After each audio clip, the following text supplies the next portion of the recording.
Hello everyone, and welcome to the Fictional Vortex. So we are back with an interesting movie on what if Naruto was the Dark Ranger Sage, master of the Rinnegan. Naruto x Kira Ford Power Rangers Dino Thunder. But before we start, I just want to remind you to please subscribe to my channel and hit the like button if you enjoy my content. Let's start the story. Chapter 1. Breach Between Worlds. The dimensional tear ripped across reality like lightning through midnight clouds, its edges pulsating with violent purple energy that defied natural law. Naruto Uzumaki, 19 years old and hardened by wars that had claimed too many friends, launched himself toward the fracturing space. His black sage coat billowed behind him, red flames embroidered along its hem seeming to dance with each powerful leap. The Rinnegan, legendary dojutsu of the Sage of Six Paths, glowed in both eyes, concentric purple ripples replacing his once blue irises. "You won't escape this time," Naruto growled. Right palm forward as chakra chains erupted from his body. The fleeing figure, wraith-like and distorted, slipped further into the dimensional fissure, emitting a sound between laughter and screaming. The forest around them began to warp, ancient trees bending inward as if drawn by irresistible gravity. Stones levitated. Water from a nearby stream suspended in midair, forming perfect spheres that reflected the unnatural light of the tear. "All worlds will bleed together," hissed the wraith. "The barriers are already weakening." Naruto's chain snared the entity's leg, but instead of restraining it, he felt himself being pulled forward. Damn it! The force multiplied exponentially. His feet dug furrows into the earth, chakra anchoring him to no avail. The gravitational force of the rift intensified. Trees uprooted. The earth split beneath his feet. "Kurama," Naruto called inward to the nine-tailed fox sealed within him, "I need more chakra. This isn't normal space-time ninjutsu." The fox's deep voice resonated in his mind. "This is breaking reality itself. Be careful, Kit." Naruto's body ignited with golden chakra as Kurama's power flooded his system. 6 black truth-seeking orbs manifested behind him, responding to his will, shifting into a defensive formation. But the dimensional tear seemed to hunger for this energy, pulling even harder. "I can't break free," Naruto realized with alarm. His last view of his world was the forest canopy collapsing as he was violently yanked into swirling, kaleidoscopic void. Pain, disorientation, the sensation of being simultaneously compressed into a singularity and stretched across infinite distance. Colors no human eye was meant to perceive assaulted his consciousness. Then darkness. Kira Ford's fingers danced across guitar strings, coaxing a melody that had haunted her dreams for weeks. The abandoned warehouse's acoustics amplified each note, bouncing sound off concrete all spray painted with decades of graffiti art. This was her sanctuary, where Yellow Ranger responsibilities couldn't intrude, where college applications waited outside, where she could simply exist within music. "Almost got it," she murmured, adjusting a chord progression. Her honey blonde hair fell across her face as she bent over the instrument, brow furrowed in concentration. The ground beneath her trembled. Guitar strings vibrated without being touched. Dust sifted from ceiling rafters. Earthquake. Kira set her guitar aside, years of ranger instincts taking over. California had its share of tremors. But something about this felt wrong, intentional. The air 20 feet away began to shimmer, distorting like heat waves over asphalt. Kira took a defensive stance, her Dino gem bracelet ready for activation. The distortion widened, swirling inward like water circling a drain, except inverted, pushing outward against reality. "Definitely not an earthquake," she whispered, reaching for her communicator. Before she could activate it, the distortion exploded outward with concussive force. Kira shielded her face as debris scattered across the warehouse floor. When she looked again, a human figure lay sprawled in the center of a perfectly circular impact crater, wisps of purple energy dissipating around him. Caution kept her from rushing forward immediately. Too many of Mesogog's traps had begun this way. But when the figure groaned and shifted, revealing torn clothing and bloodied skin rather than scales or armor, humanitarian instinct overrode caution. "Hey, are you okay?" Kira approached carefully, maintaining enough distance to morph instantly if needed. The young man pushed himself to his knees, revealing strange whisker-like markings on each cheek. His clothing, unlike anything Kira had seen before, consisted of tattered black pants, mesh armor beneath a torn orange and black jacket, and the remains of what must have been a long black coat with red flame patterns. "Where?" he began, then switched to a language Kira didn't recognize, his voice growing increasingly frustrated. "I don't understand," Kira said, studying him. "Do you speak English?" The stranger's head snapped up at her voice, revealing eyes that made Kira step back involuntarily. Purple rippled irises with no pupils, radiating power that felt ancient and overwhelming. Before either could speak again, the wall of the warehouse exploded inward. Creatures resembling humanoid dinosaurs charged through the breach, tyrannodrones, mesogogs, foot soldiers. "Perfect timing," Kira muttered sarcastically, positioning herself between the creatures and the injured stranger. "Hey, you need to run. These things are dangerous." The stranger rose to his feet with unexpected fluidity, saying something in his unfamiliar language while glancing between her and the approaching monsters.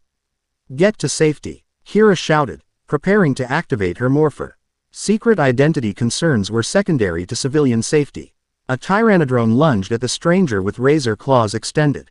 Kira cried out a warning, unnecessary, as it turned out.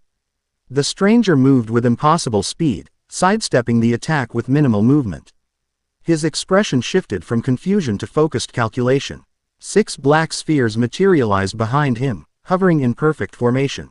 "What the?" Kira whispered, momentarily forgetting the threat. The stranger extended his palm. One of the black orbs elongated into a staff that he used to sweep 3 tyrannodrones aside with effortless strength. His movements weren't just fast, they were precise, economical, like watching water flow around obstacles. More tyrannodrones poured through the breach, dozens now, more than Kira had ever seen in one attack. She could no longer delay.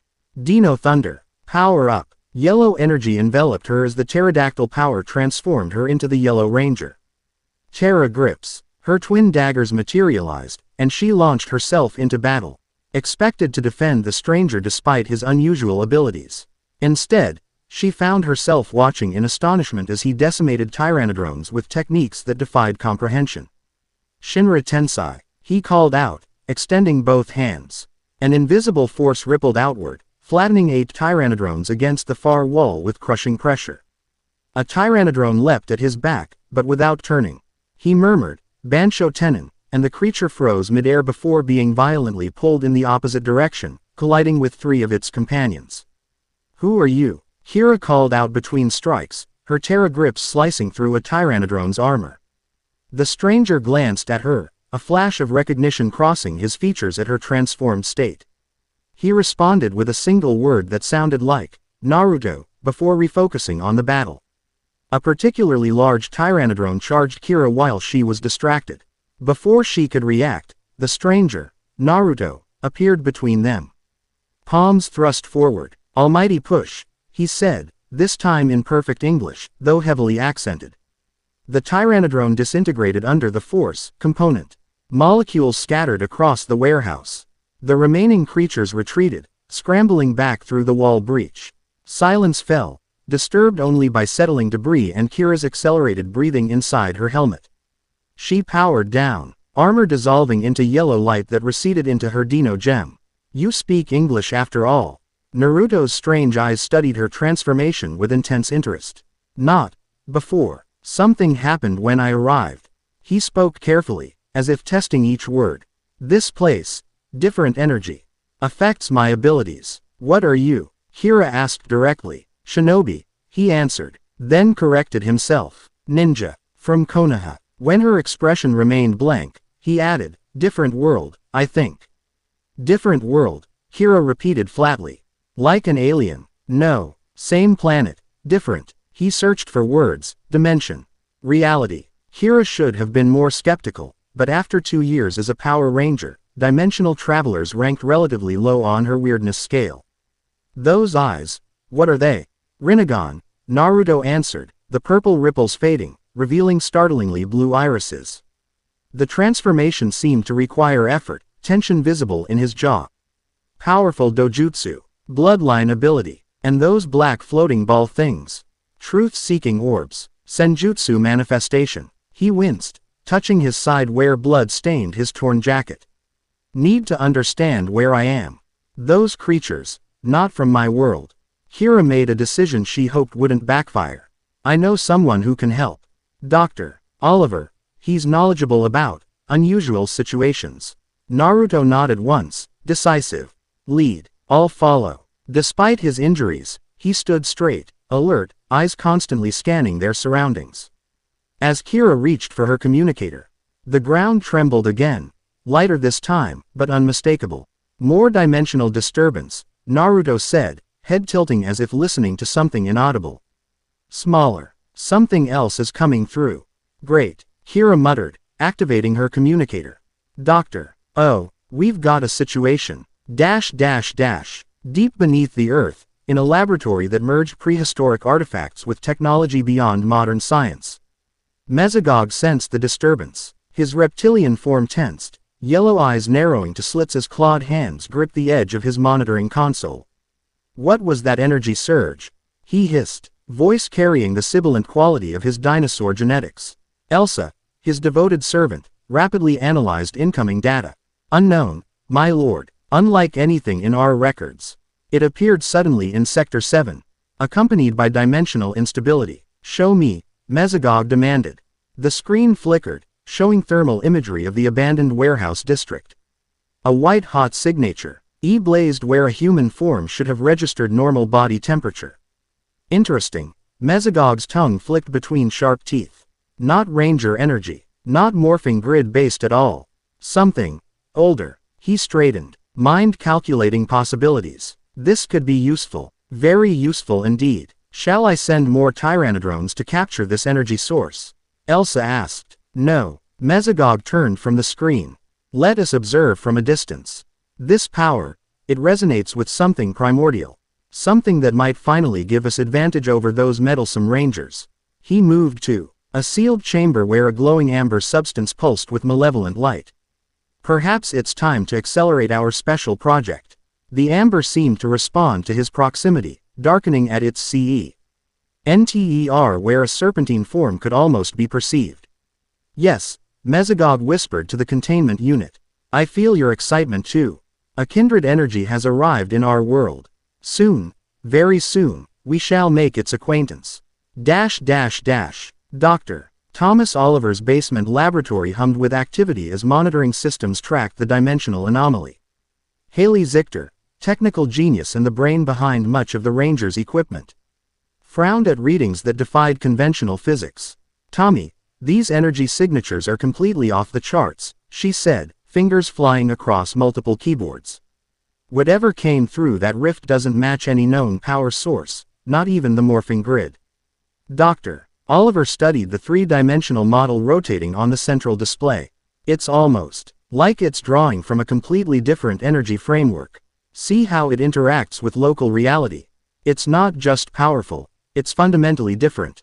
The lab door slid open as Ethan James and Connor McKnight entered. Both looking concerned. Got your message, Drive. Oh, Connor said, running a hand through his brown hair. Here is bringing someone here, a dimensional traveler, apparently, Drive. Oliver replied, eyes not leaving the display. Someone who fought off nearly 30 Tyrannodrones single-handedly, according to Kira. Ethan whistled. That's either really good news or really bad news. My thoughts exactly, Drive. Oliver agreed. Haley, can you isolate that secondary energy signature? There's something familiar about it. Working on it, Haley responded, tucking a strand of auburn hair behind her ear. It's elusive, almost like it's actively avoiding detection. The security system chimed, indicating Kira's arrival with their visitor. The elevator doors opened moments later, revealing the Yellow Ranger supporting a young man whose otherworldly presence was immediately apparent despite his human appearance. Dr. Oliver approached cautiously, years of experience evident in his measured movements. I'm Drive, Thomas Oliver. Welcome to Earth, or at least, our version of it. The stranger straightened, seeming to assess each person in the room before responding. Naruto Uzumaki, Sage of the Six Paths. Jinchuriki of Kurama. He paused, then added, your language is becoming clearer in my mind. Strange effect of crossing dimensions. Fascinating, Haley murmured, scanner in hand. May I? Naruto nodded permission, watching curiously as she circled him with the device. Your energy signature is unlike anything I've encountered, Haley said. It's not connected to the morphing grid. Yet it's equally complex, maybe more so. Chakra, Naruto explained. Life energy that flows through all living things in my world. Combination of physical and spiritual energy. Like Kai or prana in some Eastern philosophies, drive. Oliver noted. Similar, but weaponized, Naruto clarified. Shinobi train from childhood to manipulate chakra for various techniques. Connor stepped forward, athletic confidence in his stance. So you're basically a ninja. Like, throwing stars and smoke bombs. A small smile crossed Naruto's face. Those two, but mostly this. He held out his hand, and swirling blue energy coalesced above his palm, forming a perfect sphere that emitted a high-pitched whine. Rinnegan, he explained, concentrated spiraling chakra, could tunnel through steel. Ethan's eyes widened with excitement. That defies so many laws of physics. Different world, different laws, Naruto replied, allowing the energy to dissipate. But something's wrong. My chakra feels changed here. Some abilities easier, others harder. Doctor, Oliver nodded thoughtfully. Dimensional transitions often result in power fluctuations. What brought you to our world? Naruto's expression darkened, tracking an entity that was breaking dimensional barriers deliberately, causing instability between worlds. He touched his torn clothing. Got caught in the rift instead. Entity may have escaped elsewhere. That explains the readings we've been getting for the past week, Haley said. Small tears in local space-time, mending themselves but leaving residual damage. Which Mesogog is undoubtedly aware of, Doctor. Oliver added grimly. Mesogog, Naruto questioned. Our primary adversary, Kira explained. Half dinosaur, half human scientist bent on reverting Earth to prehistoric times. Those creatures that attacked were his tyrannodrones. Naruto absorbed this information with practiced calm. Another power-hungry madman threatening world destruction. Some things constant across all dimensions. The offhand comment carried the weight of personal experience, making the Rangers exchange glances. You've dealt with similar threats, Doctor? Oliver asked carefully. Too many, Naruto confirmed without elaboration. His gaze drifted to the monitoring screens. Your technology is different but impressive. In my world, we blend technology with chakra-based techniques. Haley's curiosity was evident. I'd love to learn more about how that works. If I'm stuck here, plenty of time to exchange knowledge, Naruto replied pragmatically. First prior, ITY should be locating dimensional weak points. Entity I was pursuing specializes in exploiting them. Doctor, Oliver respected the strategic shift. Haley's been mapping anomalies. We can start there. As they moved toward the main console, alarm systems suddenly blared. Red lights flashed throughout the laboratory. Massive energy spike, Haley reported, hands flying across controls. 2 miles north, near the archeological dig site. That's where Maya's team is working, Kira said with concern. Maya, Naruto questioned. Doctor, Maya Fernandez, Ethan explained quickly. Archaeologist Street, UDing prehistoric civilizations in the area. Civilian, no ranger powers. Rangers, we need to move, drive. Oliver decided. Naruto, you should rest and. I'm coming, Naruto stated firmly, no room for argument in his tone. If it's dimensional, I'm your expert. Doctor, Oliver recognized the look of someone who wouldn't be dissuaded. All right, but stay back unless absolutely necessary. We don't how your abilities might interact with local energy fields. Naruto nodded agreement while his expression suggested compliance was conditional at best. Dino Thunder, power up. The Transformadio, end sequence engulfed the room in multicolored light as 4 Rangers prepared for battle. Maya Fernandez brushed dirt from the newly uncovered petroglyph with meticulous care, dark eyes narrowed in concentration. At 32, she'd established herself as one of the preeminent archaeologists specializing in anomalous prehistoric artifacts, though her more controversial theories about ancient, advanced civilizations had cost her standing among traditional academics. Dr. Fernandez called her assistant, Jeremy, from the adjacent excavation square. I think you should see this. Maya carefully set aside her brush, tucking a strand of black hair behind her ear as she moved across the dig site. Her mixed Japanese-Mexican heritage had given her an appearance that often made people pause: almond-shaped eyes, warm bronze skin, and features that blended both ancestral lines. "What have you found?" she asked, kneeling beside the graduate student. Jeremy pointed to a series of symbols uncovered beneath a layer of sedimentary rock. "These don't match any known Native American or prehistoric writing systems in the database." Maya studied the markings, recognition flashing in her eyes. "Because they're not from any recognized system. I've seen similar symbols at 3 other sites globally: Peru, Japan, and Egypt." She touched the stone reverently. "Always associated with dimensional boundary mythology." "Boundary mythology?" Jeremy questioned. "Ancient stories about places where worlds touch," Maya explained, excitement building in her voice. "Where beings could cross between realms of existence." The symbols began to emit a faint purple glow. "That's not normal," Jeremy said, backing away slightly. Maya remained transfixed. "Bioluminescent reaction to air exposure. No, that doesn't make sense with stone this old." She reached toward the glowing markings. "Dr. Fernandez, maybe you shouldn't." The ground trembled beneath them. The symbols brightened intensely, pulsing in rhythmic sequence. Around the excavation site, similar markings began to glow beneath untouched soil, revealing a massive circular pattern 30 feet in diameter. "Incredible," Maya whispered. "The entire area is one connected artifact." Workers scattered as the trembling intensified. Equipment toppled. A fissure opened across the center of the circle, releasing vapor that smelled of ozone and something unidentifiable, ancient and otherworldly. "Site evacuation. Now," Maya ordered, archeological protocol giving way to safety concerns. As her team retreated, she removed her phone, photographing the phenomenon while backing away. The fissure widened. From its depths, something began to emerge, a crystalline structure that rose like an obelisk, covered in symbols matching those on the ground. It rotated slowly, scanning the area with an intelligence that seemed impossible for an inanimate object. Maya should have run. Scientific curiosity rooted her in place. The crystal suddenly emitted a beam of light that swept across the excavation before settling on Maya. A voice spoke directly into her mind. Ancient, resonant, neither male nor female. "The sage returns. The barriers weaken. You bear the blood of guardians."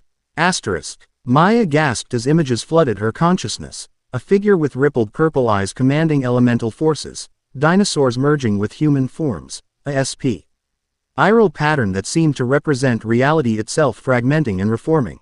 "Who are you?" she whispered. "Remnant. Fragment. Echo of those who maintained balance." The mental voice seemed to struggle with concepts. "The Dark Ranger sage approaches. You must." The communication severed as the crystal abruptly retracted into the earth. The glowing symbols faded. The ground stabilized. Aya stood alone at the edge of the excavation, mind reeling with information that rewrote everything she thought she knew about ancient civilizations and dimensional theory. In the distance, she heard the distinctive sound of motorcycle engines, the Power Rangers approaching. For once, she wasn't irritated by their interference in her work. Whatever had just happened transcended archaeological significance. "Dark Ranger sage," she repeated quietly, committing the term to memory as she waited for the heroes to arrive.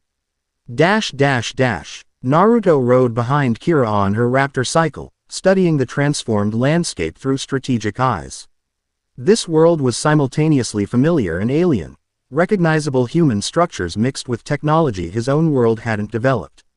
The absence of chakra in the environment felt like missing a sense. Like being partially deaf or blind. "This dimension resonates differently," Kurama observed within their shared mindscape. "The energy here isn't structured for chakra manipulation, yet responds to it intensely. Like adding water to desert soil," Naruto mentally replied. "Absorbed too quickly, causing unexpected reactions." Precisely. Be cautious with higher level techniques. The Rinnegan especially seems to interact strangely with this world's energies. Their internal conversation ended as the Rangers approached the archaeological site. Naruto immediately noticed the circular pattern of disturbed earth and fading energy signatures that reminded him of sealing techniques. The Black Ranger, Drive, Oliver, dismounted first, approaching a woman who stood at the excavation's edge. Her mixed heritage reminded Naruto of certain Cloud Village clans, though her demeanor suggested scholarly focus rather than shinobi training. Dr. Fernandez, are you all right? Dr. Oliver asked. Physically, yes, she answered, gaze shifting to Naruto with immediate intensity. You brought someone new. This is Naruto, Kira introduced, gesturing toward him. He's not from around here. The sage with the ripple eyes, Maya said without hesitation. The Dark Ranger. Naruto's body tensed instantly. How do you know those terms? Maya's expression. Seijin combined scientific fascination with spiritual awe. The crystal told me. It emerged from the fissure, communicated telepathically, then disappeared. She pointed to the center of the excavation. It said, the sage returns. The barriers weaken. You bear the blood of guardians. The rangers exchanged concerned glances, but Naruto stepped forward, sensing truth in her words. Show me exactly where this crystal emerged, he requested. Maya led him to the center of the excavation. The moment Naruto's feet touched the disturbed earth, the Rinnegan activated involuntarily, purple ripples expanding through his irises. It's responding to you, Maya observed, watching symbols around them emit faint phosphorescence. Naruto knelt, placing his palm flat against the ground. Chakra extended from his hand, seeking connection with the dormant energy beneath. Images flooded his mind, fragmented but intense. A civilization that existed across multiple dimensions simultaneously. Beings who see old transform into dinosaur-human hybrids. A catastrophic event that separated realities that were once connected. Guardian bloodlines established to maintain the boundaries. This place, Naruto said slowly, processing the information, was once a nexus point between dimensions. Your ancestors, he looked at Maya, were tasked with monitoring it. My ancestors? Maya questioned. I'm Japanese on my mother's side. Mexican on my father's. Bloodlines that span dimensions, Naruto explained, rising to his feet. In my world, certain abilities pass through family lines. The Rinnegan is one such bloodline trait.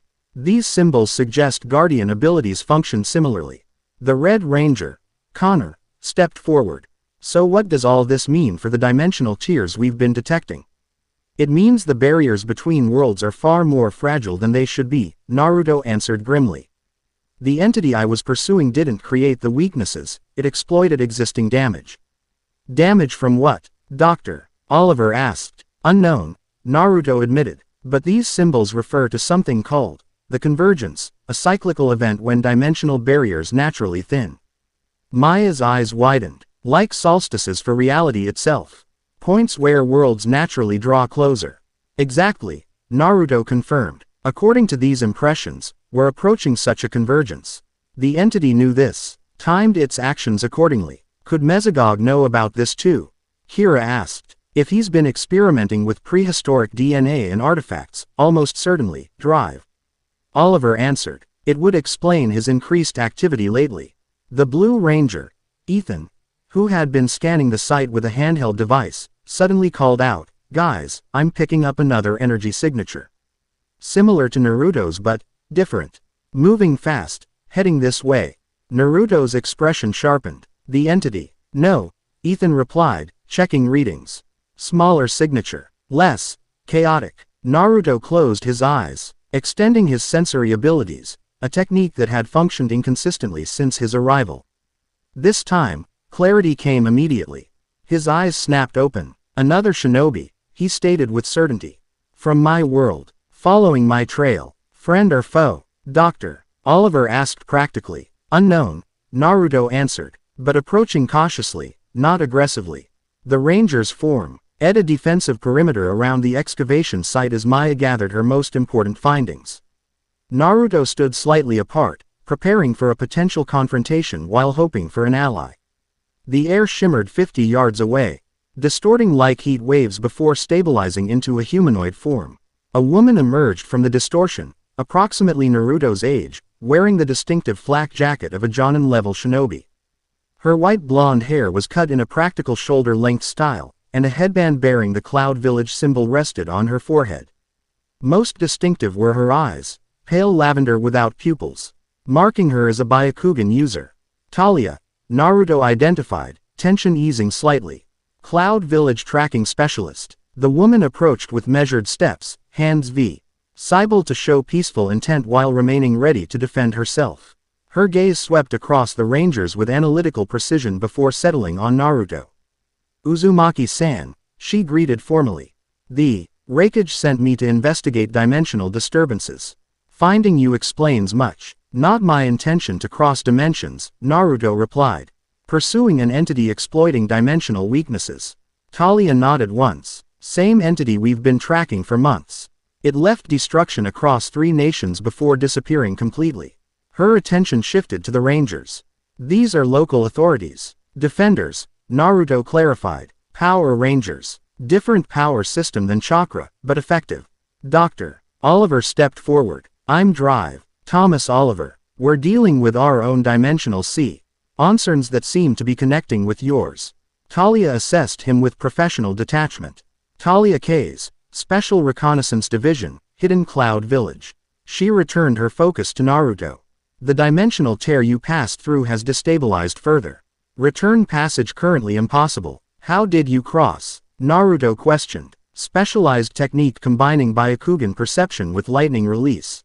Talia explained clinically. "Temporary solution. Cannot transport others." The implications settled heavily. Naruto was stranded in this dimension for the foreseeable future. Kira stepped closer to Naruto. Unconsciously protective. "You're welcome to stay at Drive Oliver's compound while we figure this out." "A practical solution," Talia agreed, then tensed suddenly. Byakugan activating fully. Veins bulging around her eyes as her bloodlines power engaged. Multiple hostiles approaching from beneath. Unusual chakra signatures. The ground erupted 20 yards away. Tyrannodrones poured from the breach, accompanied by a woman in black leather with unnaturally pale skin and cruel eyes. "Rangers," she called mockingly, always interfering with scientific progress. "And you've brought new friends." Her gaze fixed on Naruto, hungry interest evident. "Mesogog sends his compliments to our dimensional visitor. Elsa." Drive Oliver identified tensely. "The woman serves the dinosaur hybrid." Naruto explained quickly to Talia, who nodded understanding. "Surrender peacefully," Elsa continued, "and Mesogog promises to study your unique energy most humanely." "Unlikely," Naruto responded, stepping forward. The Rinnegan activated fully, purple energy rippling around his body. 6 truth-seeking orbs manifested behind him, rotating slowly. Talia moved to his side, Byakugan active. Hands forming seals in rapid sequence. Cloud style. Electric field projection. The air around her crackled with controlled lightning chakra.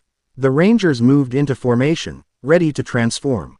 "Seize them," Elsa commanded. Tyrannodrones charged forward in coordinated attack patterns. As battle erupted across the archeological site, none of the combatants noticed Maya F. Hernandez slipping away with an artifact clutched protectively against her chest. A small stone tablet covered in the same symbols that had responded to Naruto's presence, now pulsing with faint purple light in rhythm with her heartbeat. In the shadowed recesses of Mesogog's laboratory, ember containment fluid bubbled violently as it sensed the distant battle. Inside, a partially formed consciousness stirred, fragmented memories coalescing around a singular recognition. Rinnegan. The presence within the amber had no physical form yet, but its awareness expanded with each passing moment. Fragments of personality, ambition, and vast knowledge swirled within the primordial soup of its making.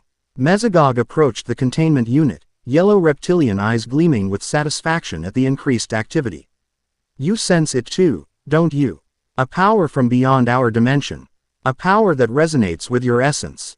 The amber pulsed in response, darker at its center where something serpentine shifted. "Soon," Mesogog promised, clawed hand caressing the container's surface. "When you're complete, we shall welcome this visitor properly." 2 beings from different worlds, united in vision. Within the amber, consciousness fragmented then reformed around a name that once inspired fear across nations. Orochimaru. Naruto landed beside Kira as they finished dispatching the last Tyrannodrones. Elsa had retreated midway through the battle, clearly having gathered whatever information Mesogog sought.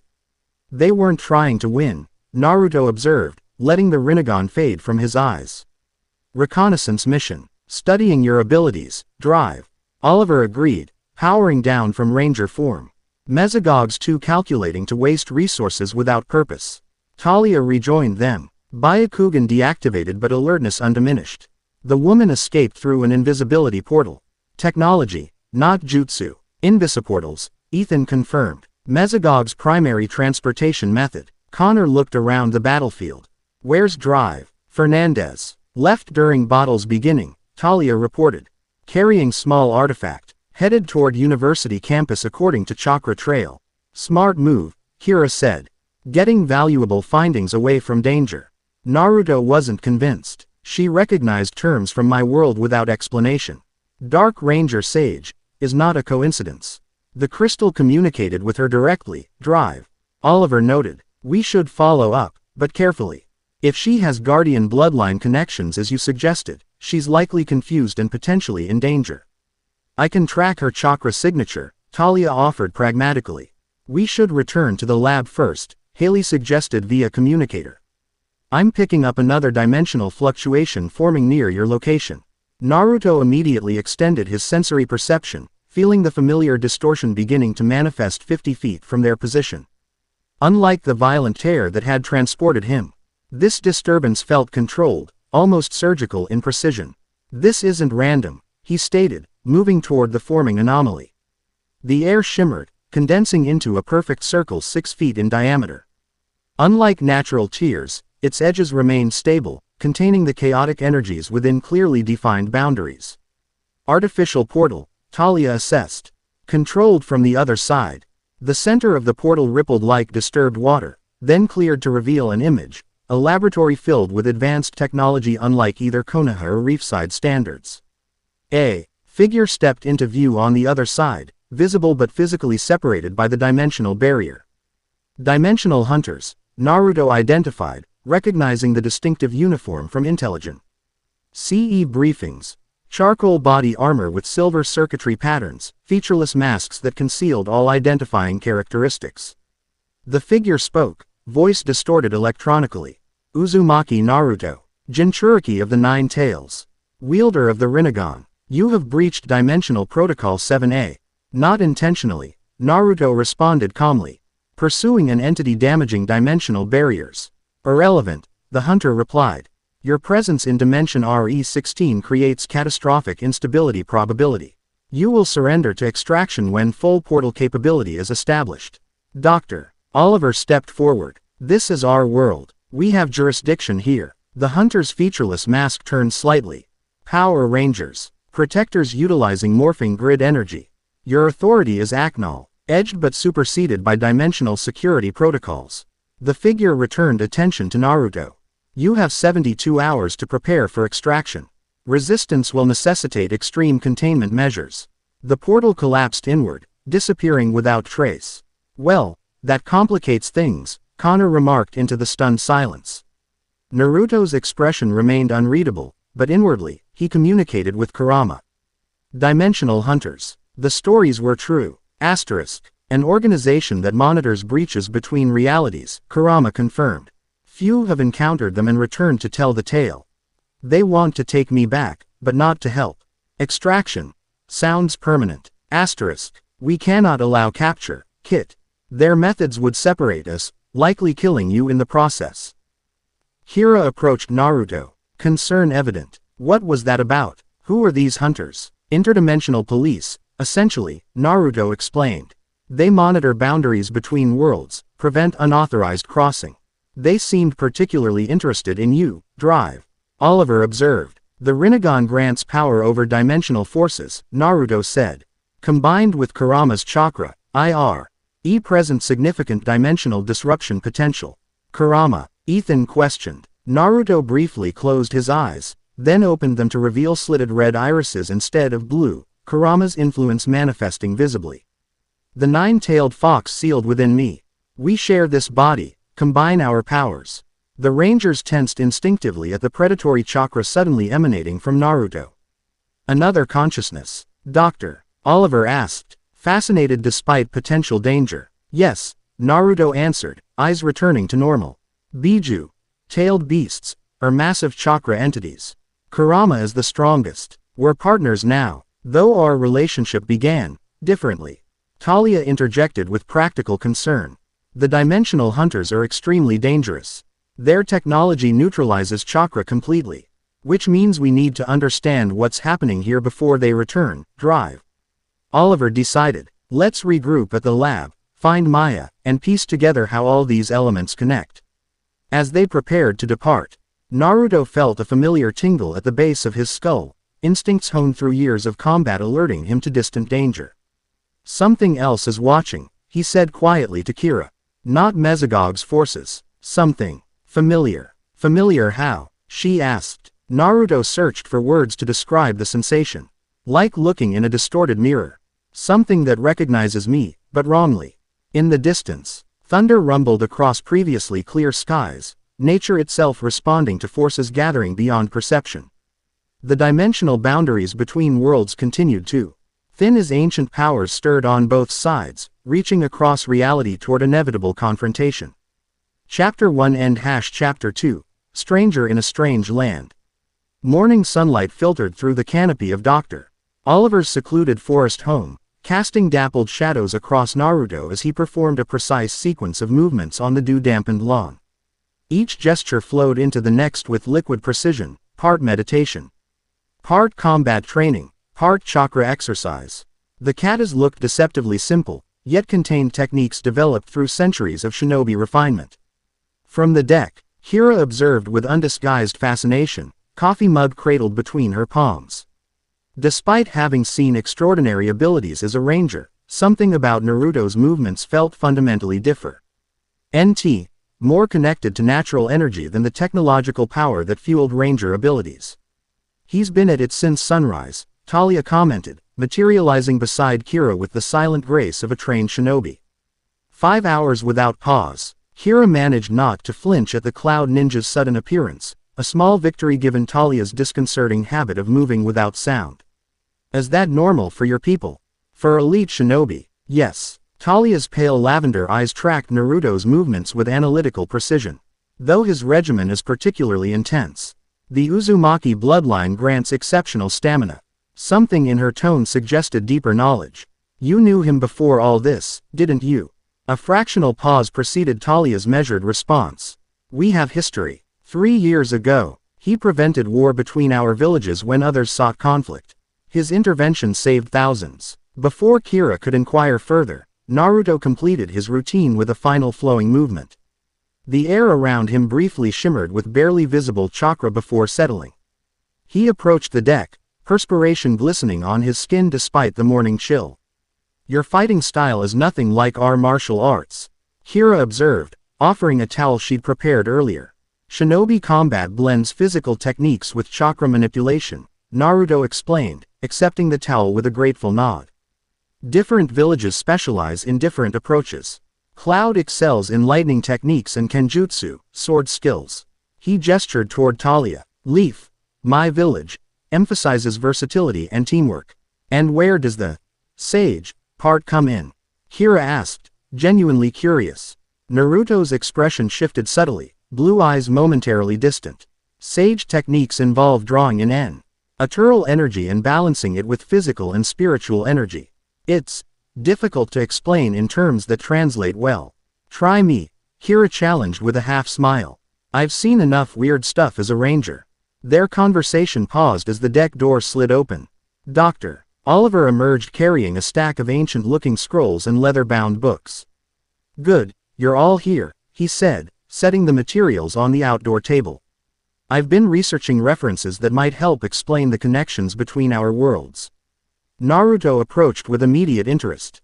You found something? Maybe. Dr. Oliver unrolled the first scroll carefully, revealing illustrations that made both Naruto and Talia lean forward in surprise. These symbols match what we saw at the archeological site. But these scrolls are from my collection of ranger artifacts, supposedly dating back 10,000 years. The scroll depicted humanoid figures with dinosaur features, surrounded by symbols identical to those at Maya's excavation. Most striking was a central figure with concentric rings for eyes, unmistakably similar to the Rinnegan. Impossible, Talia murmured. These are Sage-era writings. From our world. Not impossible, Naruto countered, studying the illustrations intently. Just forgotten history. Both worlds were once connected. He traced the symbol for dimensional gateway at the scroll's edge. These match texts in Konoha's restricted archives, which suggests a shared history far deeper than we imagined. Drive. Oliver concluded. According to these texts, beings called the Ancients existed in multiple realities simultaneously, utilizing both the morphing grid and what they termed life force manipulation. Chakra. Naruto interrupted with certainty. The timing aligns with our historical records. Talia added. The Sage of Six Paths emerged approximately 10,000 years ago in our world, bringing chakra understanding to humanity. Hira attempted to process these revelations. So you're saying Power Rangers and ninjas share the same ancient ancestors? More like parallel evolutionary paths from the same source. Drive. Oliver clarified. Two branches of the same tree, separated when something catastrophic severed the dimensional connections. The question, Naruto said gravely, is why those connections are weakening now, and who benefits from destabilizing them further.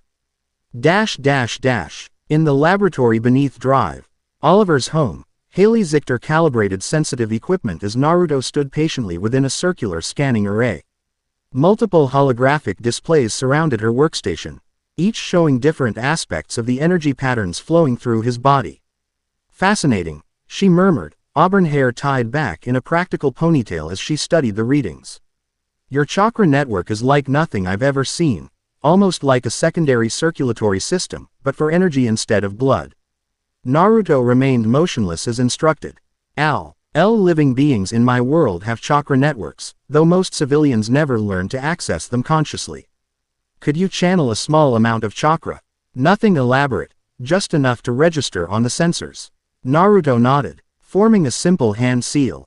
Blue energy shimmered around his body, causing multiple instruments to spike dramatically. Incredible, Haley breathed, fingers flying across keyboards. The energy resonates at frequencies similar to but distinct from the morphing grid. They're complementary somehow, like different octaves of the same fundamental tone. Ethan James, the Blue Ranger, leaned over her shoulder with undisguised technological enthusiasm. Check out these harmonic patterns. When his energy interacts with ambient morphing grid energy, they create interference patterns instead of canceling each other out. Like constructive wave interference in physics, Haley agreed.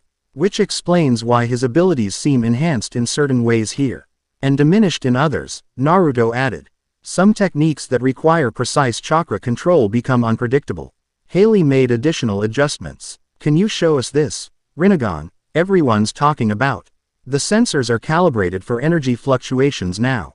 Naruto hesitated fractionally. The Rinnegan is powerful. Its activation might affect your equipment. Our systems are hardened against energy surges. Haley assured him. We regularly deal with morphing grid overloads. After a moment's consideration, Naruto nodded.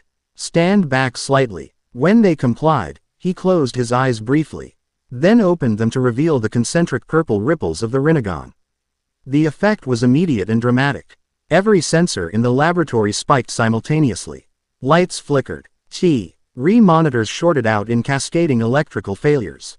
Whoa, Ethan exclaimed, rushing to stabilize the remaining systems. Haley stared at the readings in astonishment. That's exponential. More powerful than your standard chakra output. The Rinnegan grants control over fundamental forces, Naruto explained, maintaining the dojutsu with visible concentration. Gravity, attraction and repulsion, mechanical energy absorption, soul extraction, restoration, and summoning. That's not just power, Haley said thoughtfully, studying the pattern fluctuations. It's operating on a completely different principle, almost like it's accessing underlying code of reality itself. The Six Paths techniques, Naruto confirmed. Each represents mastery over different fundamental forces. A new voice joined the conversation as Connor entered the laboratory. So basically, you're a one-man army with magic eyes. The Red Ranger's tone balanced between impressed and wary. Naruto allowed the Rinnegan to fade, returning to normal blue eyes. Power isn't the point, understanding is. He stepped out of the scanning array, moving with the careful precision of someone accustomed to controlling destructive capabilities. The Rinnegan's true purpose is to maintain balance between opposing forces. Which might explain why the dimensional boundaries reacted to your presence, Haley theorized. If these ancient civilizations used similar abilities to maintain connections between worlds, then my unexpected arrival disrupted patterns established thousands of years ago, Naruto concluded, troubled by the implication. Making me partially responsible for the instability. Or, Ethan suggested more optimistically, making you exactly what we need to fix it. The laboratory door slid open as Dr. Oliver entered with Kira and Talia. Speaking of fixing things, we need to talk about these dimensional tiers. They're getting worse. Haley immediately pulled up a topographical map of Reefside on the main display. Red dots indicated detected anomalies, dozens now, where days ago there had been only a few. They're following a pattern, Talia observed, her analytical mind immediately identifying what others might have missed. Concentric circles radiating outward from the archaeological site. And increasing in frequency, Haley confirmed grimly. At the current progression rate, we'll have major breaches within days, not weeks. Dr. Oliver's expression tightened, which means we need more information, quickly. Naruto, Talia, we need everything you know about dimensional theory from your world. Limited, Talia admitted. Such knowledge is restricted to specialized research divisions. I know someone who might help, Naruto said thoughtfully. Dr. Fernandez. The crystal at the excavation site communicated with her directly, suggesting a connection to the Guardian bloodlines. Agreed, Drive. Oliver nodded. We need to find her. Kira, since you've established some rapport with Naruto, you'll accompany him to locate Drive. Fernandez. Kira raised an eyebrow. You mean babysit him? I mean utilize complementary abilities, Drive.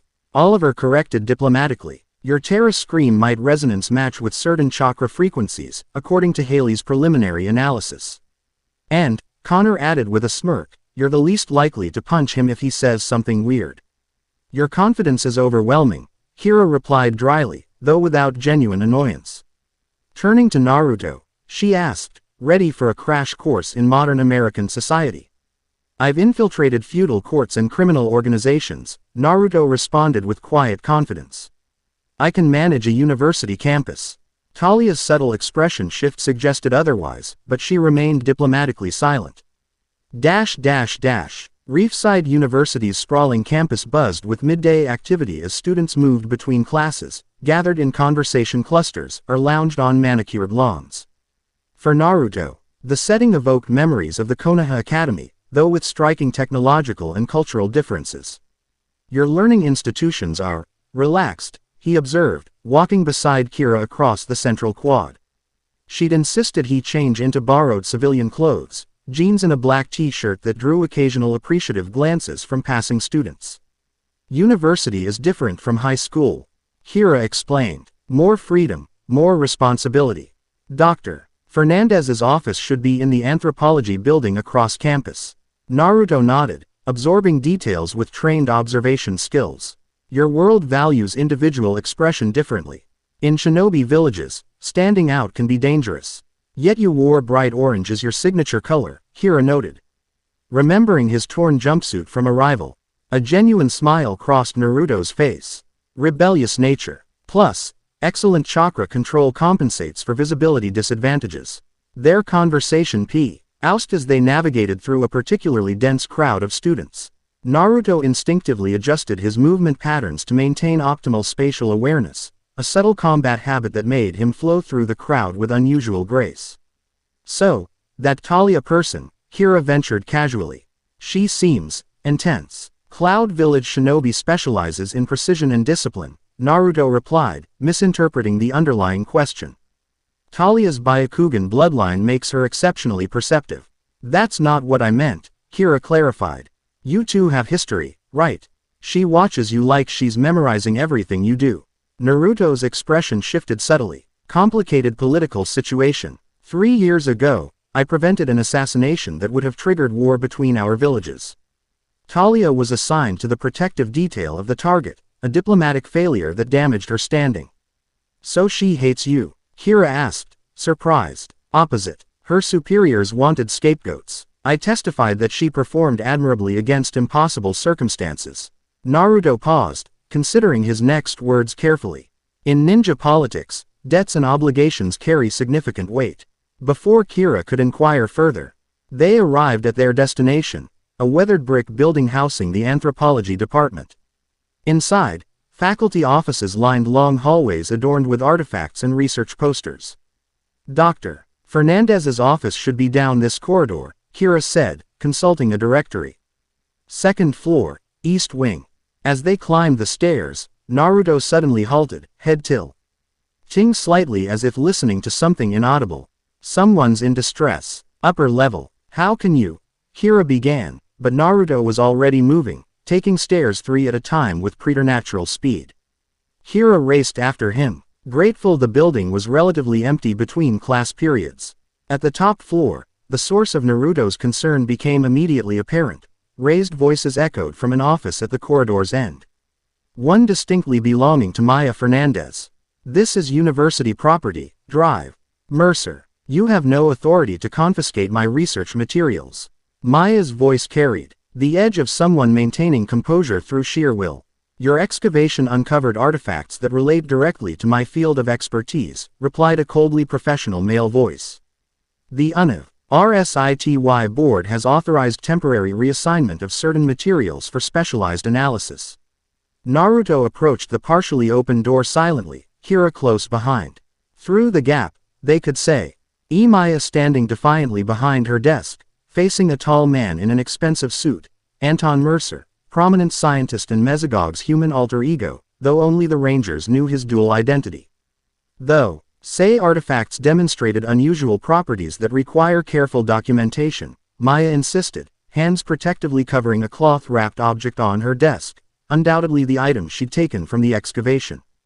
Precisely why they should be examined in a properly equipped laboratory, Mercer countered smoothly. My facilities offer resources the university cannot match. Naruto's eyes narrowed, sensing the underlying tension beyond the words. Without speaking, he entered the office with casual confidence, as if expected. Dr. Fernandez, he greeted Maya warmly. Sorry I'm late. Traffic was terrible. He extended his hand to Mercer with practiced diplomatic poise. Naruto Uzumaki, visiting researcher from Japan, specializing in archeological energy anomalies. The improvisation cog, HT everyone by surprise, most of all Kira, who struggled to maintain a neutral expression as she followed Naruto into the office. Dr. Anton Mercer, the businessman replied automatically, shaking Naruto's hand with momentary confusion. I wasn't aware Drive. Fernandez had scheduled a consultation. Last-minute arrangement, Naruto explained smoothly. After yesterday's unusual readings at the excavation site, my department fast-tracked the collaboration. You understand the academic urgency, I'm sure. Maya recovered quickly, recognizing the intervention. Mr. Uzumaki's expertise in energy ray-sensitive artifacts is precisely why I've been reluctant to release the findings prematurely. Mercer's expression hardened almost imperceptibly. I see. Perhaps we should discuss this collaboration in more detail. My company has substantial resources that could benefit your research. I would be honored to review your facilities another time, Naruto replied with perfect politeness that nonetheless conveyed firm refusal. Currently, initial documentation takes priority. Protocol, you understand. The subtle power dynamic shifted as Mercer recognized he was outmaneuvered without obvious reason to object. Of course, science demands methodical approaches. He retrieved his briefcase, nodding curtly. Dr. Fernandez, we'll continue this discussion later. The board remains interested in appropriate handling of university discoveries. After Mercer departed, Maya exhaled deeply. Thank you. That was getting uncomfortable. He's not just a businessman, is he? Naruto asked, dropping the formal researcher persona. Anton Mercer is one of the most powerful men in Reefside, Kira explained. And has a complicated history with Dr. Oliver and the Rangers. Maya's eyes widened slightly. You're with the Rangers. That explains yesterday. She studied Naruto with renewed interest. You're him. The one the crystal mentioned. The sage with the ripple eyes. Yes, Naruto confirmed simply. We need your help understanding what's happening with the dimensional boundaries. Maya carefully unwrapped the cloth-covered object, revealing a stone tablet approximately 8 inches square, covered in symbols matching those at the excavation site. After yesterday's event, I brought this home for safekeeping. It's been active. Active how? Kira asked. Watch. Maya passed her hand over the tablet's surface. Symbols illuminated in sequence, pulsing with soft purple light that matched the Rinnegan's distinctive color. It responds to my touch specifically. When my assistant tried, nothing happened. Guardian bloodline, Naruto murmured. The crystal mentioned you bear the blood of guardians. Which makes no sense, Maya said, frustration evident. I'm an archaeologist with perfectly normal parents. No mysterious powers, no special abilities. Bloodline traits can remain dormant for generations, Naruto explained. Triggered by specific circumstances or proximity to complementary energies. Maya leaned forward, scientific curiosity overcoming skepticism. You really are from another dimension, aren't you? That's what the readings at the excavation site indicated, a dimensional breach. Yes, Naruto confirmed, along with knowledge that our worlds were once connected, maintained by guardians with abilities similar to the Rinnegan. The ancestral civilization in my research, Maya whispered. Connections forming rapidly in her mind. I've found evidence of an advanced prehistoric culture across multiple continents, always with similar symbolic language. Academic colleagues dismissed it as coincidence or diffusionism, but she gestured to the tablet. This suggests something far more significant. We believe the boundaries between dimensions are weakening, Kira explained. Potentially catastrophically. Maya nodded thoughtfully. Which explains the exponential increase in unusual readings around Reefside recently. She carefully wrapped the tablet. There's something you should see. Something I haven't shared with the university or my colleagues. She retrieved a key from her desk drawer and moved to a storage closet at the rear of her office. The interior revealed not supplies but a makeshift research space with maps, photographs, and complex diagrams covering every surface. My unofficial project, Maya explained, slightly embarrassed. Too speculative for peer-reviewed publications, but too compelling to ignore. The central map showed global locations marked with colored pins, connected by lines that formed a precise geometric pattern. Photographs showed archaeological sites from diverse locations, Peru, Egypt, Japan, India, Mexico, all featuring variations of the same symbolic language found at the Reefside excavation.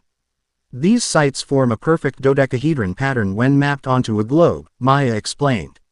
Statistically impossible as coincidence. Naruto studied the pattern with immediate recognition. It's a dimensional stabilization array, similar to advanced sealing techniques in my world, but on planetary scale. Exactly. Maya's excitement visibly grew at having her theory validated.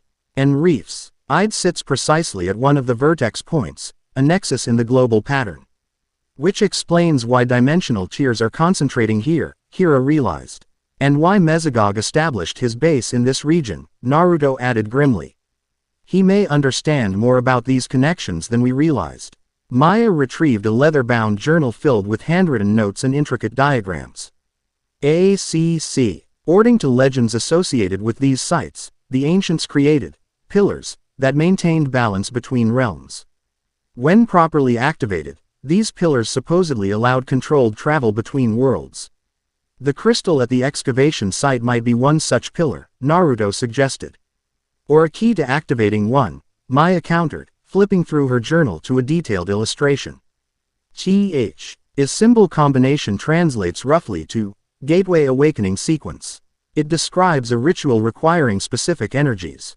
The illustration showed 5 figures surrounding a central pillar, each handling different energies represented by distinct symbolic patterns. Most striking was the central figure, depicted with concentric circles for eyes. The sage position, Naruto identified immediately. Rinnegan user acting as focal point for the array. These other positions, Kira pointed to the surrounding figures, what do they represent? Elemental guardians, according to the text, Maya explained. Each channeling a fundamental force necessary for dimensional stability. Their discussion halted as Kira's communicator chimed urgently. She activated it with immediate concern. What's wrong? Major attack downtown, came Ethan's voice. Mesogog's created something new, some kind of hybrid creature. We need backup immediately. On our way, Kira confirmed, looking to Naruto. Guess you'll get to see Ranger combat up close. I'll help, Naruto stated simply. Maya quickly gathered her research materials. I'm coming too. If this relates to the dimensional disturbances, I need to observe firsthand. Neither ranger nor shinobi argued. Time was clearly of the essence. Downtown Reefside descended into chaos as citizens fled from the creature rampaging through the business district. Standing nearly 10 feet tall, it defied conventional biology, part dinosaur with Tyrannosaurus features, part humanoid with scaled armor, and most disturbingly, displaying abilities no previous monster had demonstrated. Water style. Raging torrent. The creature's voice carried the hissing quality of Mesogog's creations but formed recognizable jutsu commands as it expelled a devastating water blast that shattered storefronts and overturned vehicles. The blue, red, and black rangers fought defensively, clearly unprepared for techniques that mimicked shinobi abilities. Talia engaged from rooftop position. Byakugan active as she launched precision lightning attacks that seemed minimally effective against the creature's dense armor. What the hell is that thing? Kira XC, limed as their vehicle screeched to a halt at the bottle's perimeter. Hybrid, Naruto stated grimly, already forming hand seals. Dinosaur DNA merged with shinobi chakra techniques. How is that possible? Maya asked, remaining in the vehicle as instructed. Unknown, but problematic, Naruto replied, completing his preparation. Kira, transform and approach from the west. I'll engage directly to assess capabilities. Kira nodded, impressed by his immediate tactical assessment. Dino Thunder, power up. Yellow energy enveloped her as she morphed into the Yellow Ranger. Naruto channeled chakra to his legs and launched himself directly toward the battle, covering 50 meters in a single bound. Landing precisely between the creature and the embattled rangers, he immediately activated the Rinnegan to analyze the threat. Uzumaki, the creature hissed, recognition evident in its reptilian features. The master anticipated your intervention. Who created you? Naruto demanded. True. Seeking orbs materializing behind him in defensive formation. The creature's mouth stretched into a disturbing approximation of a smile. Two minds, one vision. The dinosaur lord and the serpent sage, united in evolutionary purpose. Cold realization settled in Naruto's gut. Impossible. Orochimaru is dead. Death is merely transition for those who understand true power, the creature replied cryptically before launching another attack. Fire style. Dragon flame bombs. The massive fireball technique, unmistakably a shinobi jutsu, barreled toward Naruto and the rangers. Naruto stepped forward, right palm extended. Pray to path, he stated calmly. The fireball contacted an invisible barrier before being completely absorbed, chakra converting to energy that Naruto could redirect. The rangers regrouped around him as Talia descended from her elevated position. It's using techniques from our world, she confirmed urgently. Multiple chakra natures, Chunin level execution. Mesogo. G has somehow accessed shinobi abilities, drive.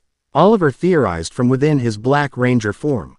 But how? Questions later, Connor interrupted as the creature charged forward with frightening speed. What followed was a coordinated battle that merged two entirely different combat systems. The Rangers attacked with practiced teamwork, while Naruto and Talia introduced shinobi tactics that complemented their efforts. The creature proved formidable, adapting to attacks with disturbing intelligence while demonstrating increasing mastery of its hybrid abilities. Physical attacks ineffective against outer armor, Talia reported after a failed strike sequence. Byakugan detects chakra network similar to human configuration but with dinosaur density. Target the junction points, Naruto suggested. Forming a familiar cross-shaped hand seal. Multiple shadow clone jutsu. 20 perfect copies of Naruto materialized in puffs of smoke, each displaying the same Rinnegan activation and combat readiness as the original. They surrounded the creature in strategic formation. That's so cool, Ethan commented from behind his Blue Ranger helmet. The clones attacked simultaneously, each using different paths of the Rinnegan to test the creature's defenses. The real Naruto observed carefully, gathering tactical data from each clone's experience. Yellow, your sonic attack, he called to Kira. Focus on the base of its neck, chakra convergence point. Kira nodded, leaping to higher ground before unleashing her terror scream at the precise location. The sonic attack visibly disrupted the creature's chakra flow, creating a momentary vulnerability that Naruto immediately exploited. Now, he commanded. 3 shadow clones descended from above, each forming the same spiraling energy sphere in their palms. Rinnegan barrage. The synchronized attack struck the weakened point with devastating precision. The creature roared in pain as its armor cracked, revealing vulnerable tissue beneath. Rangers. Combined weapon strike. Doctor. Oliver ordered, recognizing the opportunity. The 4 Rangers united their weapons into the Z-Rex blaster, targeting the exposed weakness. Fire. The energy blast struck true, penetrating deep into the creature's core. It staggered backward, body convulsing as competing energies destabilized within its hybrid form. Something's wrong, Naruto warned, sensing a dangerous energy buildup. It's going to. The creature's body began to glow with unnatural light, cracks appearing across its surface as contained energy sought release. It's destabilizing, Talia shouted in alarm. Catastrophic chakra detonation imminent. Naruto reacted instantly, dismissing his remaining shadow clones while activating the Diva Path of the Rinnegan. Shinra Tensei. Containment sphere. Gravitational force surrounded the creature in a perfect bubble of compressed space, containing the imminent explosion. Sweat beaded on Naruto's forehead as he maintained. The technique. Far more difficult in this dimension with its different energy patterns. Everyone clear the area, he ordered through gritted teeth. Cannot contain this indefinitely. The Rangers evacuated nearby civilians while Talia created a lightning barrier as secondary containment. When the area was secured, Naruto carefully maneuvered the gravitational sphere upward, directing it high above the city before releasing controlled detonation. The explosion illuminated the sky like a miniature sun, visible for miles despite occurring hundreds of feet above ground. The shockwave rattled windows throughout Reefside, but Naruto's containment had prevented catastrophic damage. As the Rangers regrouped, Maya emerged from her sheltered position, scientific curiosity overriding caution. Quote, "That creature, it was using techniques from your world, wasn't it?"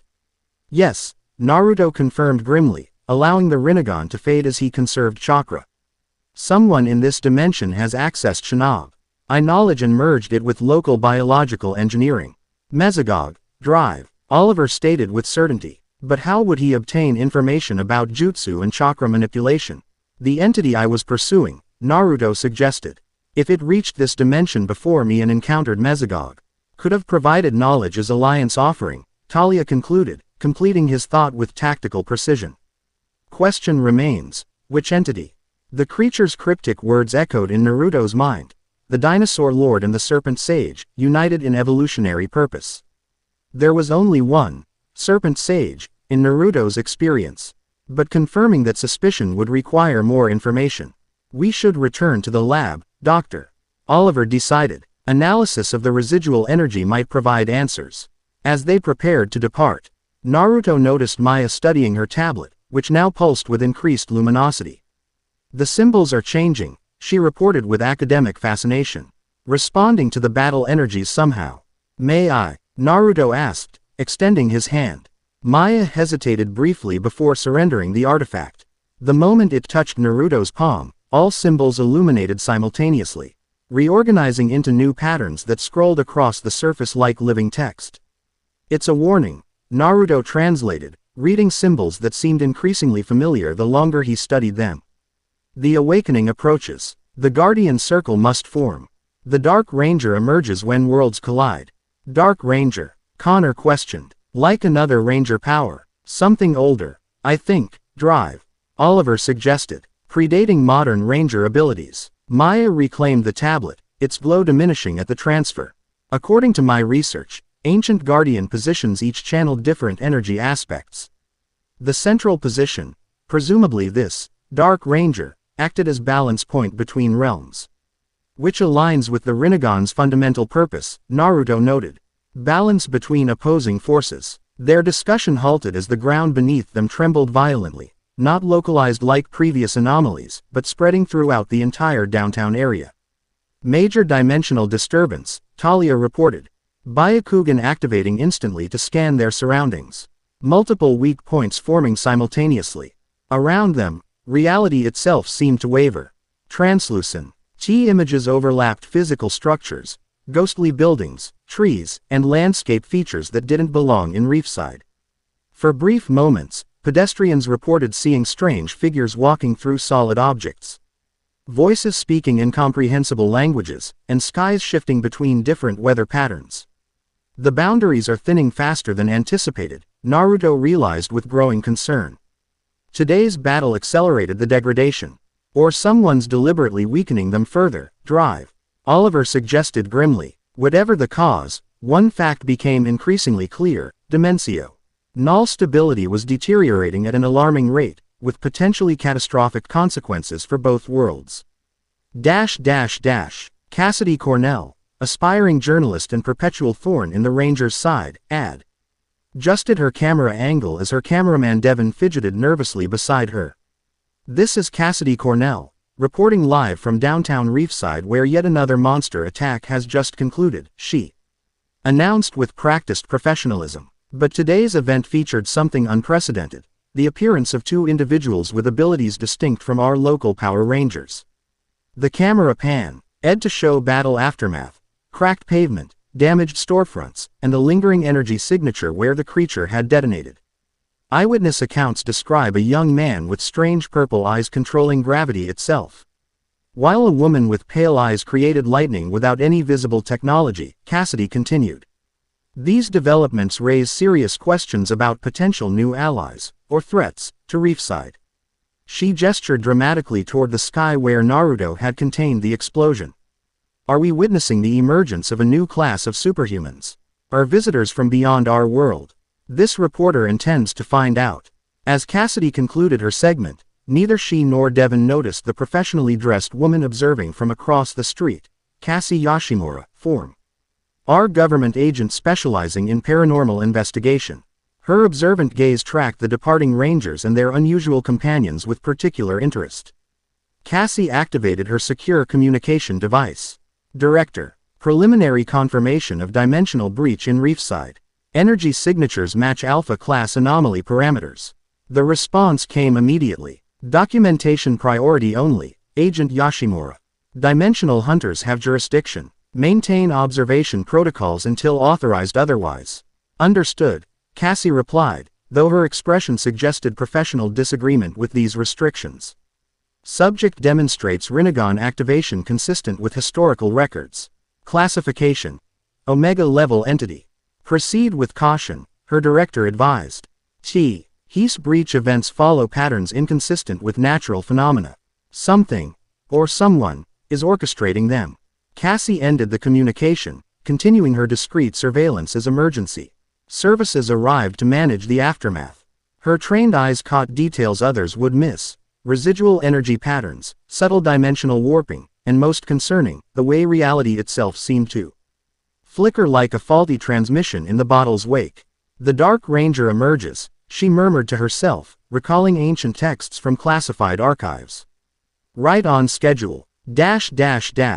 Deep within Mesogog's laboratory, the amber containment fluid churned violently, responding to the distant bottle's energy signatures. The form within had grown more distinct, serpentine yet humanoid, suspended in developmental stasis while consciousness expanded. Mesogog approached the container, yellow reptilian eyes gleaming with satisfaction. Our first test yielded valuable data. The Rinnegan user performed precisely as anticipated. Elsa reviewed battle footage on nearby monitors. The hybrid cellular destabilization occurred sooner than projected. Chakra integration remains problematic. A technical issue easily resolved. Mesogog dismissed. More significant is confirmation of our hypothesis: the dimensional traveler indeed possesses the Rinnegan. The power described in the fragments we recovered. He placed a clawed hand against the amber container, communicating wordlessly with the consciousness developing within. Impressions rather than language flowed between them: shared ambition, complementary knowledge, mutual recognition of potential. Our guest grows impatient, Mesogog observed. The merger progresses well, but requires additional components. The Guardian artifacts, Elsa suggested. Dr. Fernandez has secured at least one from the excavation site. Yes, Mesogog hissed appreciatively. Acquire it. Our evolutionary ascension requires all key elements. He turned toward a separate chamber where something massive and mechanical took shape under automated construction protocols. Meanwhile, our special project continues advancement. The machine resembled a modified DNA recombinator, but vastly more complex, incorporating elements clearly not of Earth origin. At its center, a crystalline structure pulsed with energy matching the purple resonance of the Rinnegan. When complete, Mesogog promised the developing consciousness in the amber, "We shall transcend the limitations of single-dimensional existence. Evolution demands expansion beyond artificial boundaries." Within the amber, the entity's consciousness formed a single, focused thought. Sasuke failed, but the Rinnegan has arrived as predicted. The cycle continues. The underground laboratory beneath Drive. Oliver's home buzzed with urgent activity as rangers, shinobi, and scientists analyzed data from the hybrid creature encounter. Multiple holographic displays showed energy readings, cellular structure analyses, and dimensional stability measurements across Reefside. The creature's DNA incorporated modified reptilian structures similar to Mesogog's tyrannodrones, Haley reported, displaying microscopic scans. But with an entirely new cellular component that appears designed specifically to channel chakra. Engineered chakra coils, Talia identified, recognizing the structures from medical training. Crude but functional approximation of human system. But how would Mesogog know how to create such structures?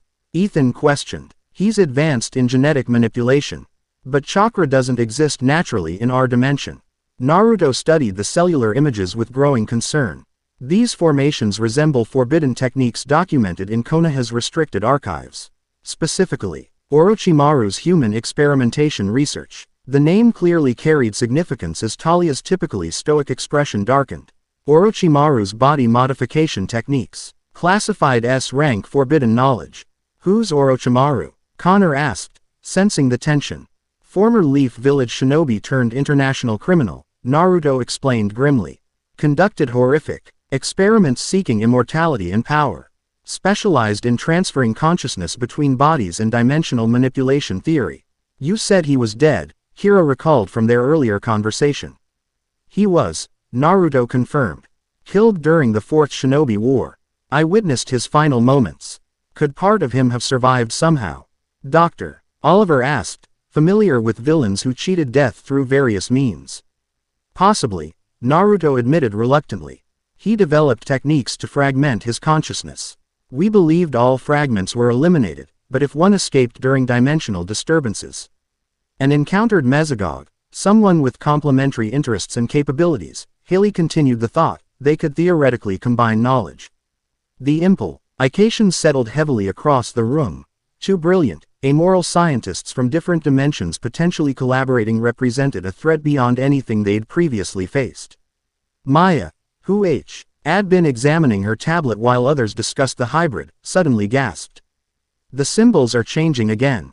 She placed the tablet on the central table where everyone could observe. The artifact's surface shifted like liquid.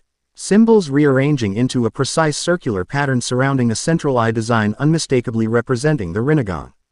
5 distinct positions radiated outward, each marked with different elemental symbols. The Guardian Circle, Maya translated, referencing her research notes. According to ancient texts, 5 elemental guardians surrounded the central sage to maintain dimensional harmony. Each representing a fundamental force, drive. Oliver noted, recognizing patterns from Ranger history. Similar to how different Ranger teams often embody elemental affinities.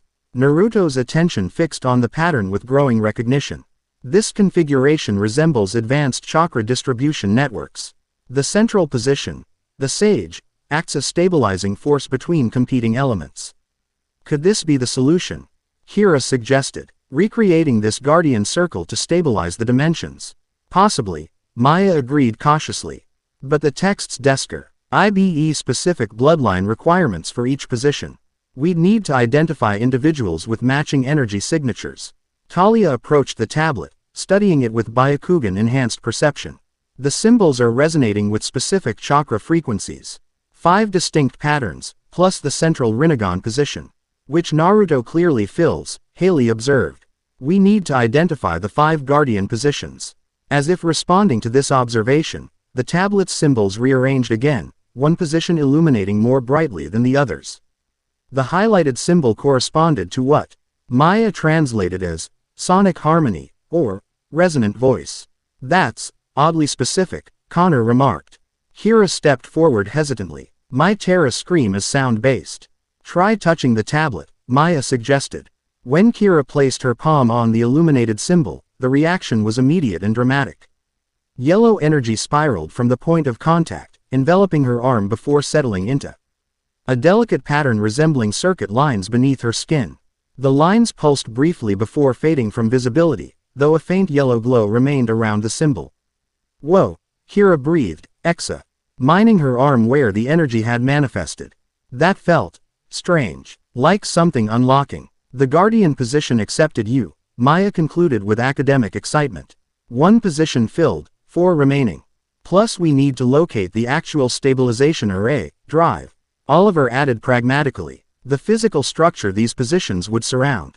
The crystal at the excavation site, Naruto suggested. It demonstrated awareness and purpose. Agreed, Maya nodded. We should return there with proper equipment too. Her suggestion halted as alarm systems suddenly blared throughout the laboratory. Haley rushed to the monitoring station, concern evident as she assessed incoming data. Multiple dimensional tiers forming simultaneously, she reported urgently. Larger than PR, evious manifestations and concentrated around. She paused, expression darkening, the university campus. Maya's office, Naruto realized immediately. They're targeting her research, or the tablet, Talia suggested with tactical precision. Doctor. Oliver moved toward the equipment alcove. Rangers, move out. Naruto. Talia, your dimensional expertise is crucial. Maya, the tablet stays here for safekeeping. I'm coming too, Maya insisted firmly. That's my life's research, and apparently my ancestral heritage. I won't be sidelined. Before anyone could argue, another alarm activated, Pro-X. Imity sensors indicating approach to the Ranger base itself. Someone's here, Haley reported, activating external cameras. The monitor displayed a professional-looking Asian woman in her early 30s. Wearing a tailored dark suit and approaching the house with confident purpose. Despite her businesslike appearance, her movement patterns revealed martial arts training to Naruto's experienced eye. Government agent, Talia assessed immediately. Combat trained, attempting to appear civilian. How did she find this location? Connor asked with concern. More importantly, how did she get past the perimeter sensors without triggering earlier warnings? Haley added, checking security protocols.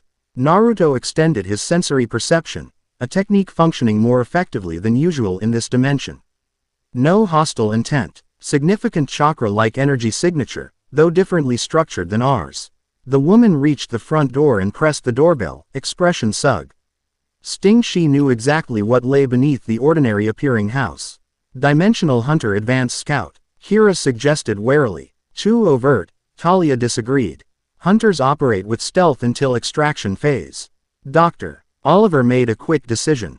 I'll speak with her. Everyone else, prepare for university campus deployment but stay alert. This could be a diversion. As the team prepared for potentially simultaneous threats, the mysterious visitor waited patiently at the door, checking her watch with the precision of someone accustomed to critical timing requirements. Whatever her purpose, her arrival alongside multiple dimensional tiers suggested the situation was accelerating towards some predetermined convergence point. The university campus descended into chaos as reality itself fractured. Students and faculty fled in panic as translucent images overlapped physical structures, ghostly buildings and landscape features from another world briefly superimposed over Reefside's familiar campus.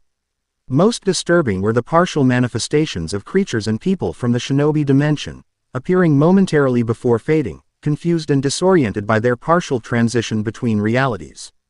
Some recognized the dimensional distortion for what it was, attempting to communicate urgently before disappearing. Anton Mercer observed the deteriorating conditions from his private campus office, outwardly maintaining calm professional concern while inwardly, Mesogog's consciousness calculated advantages.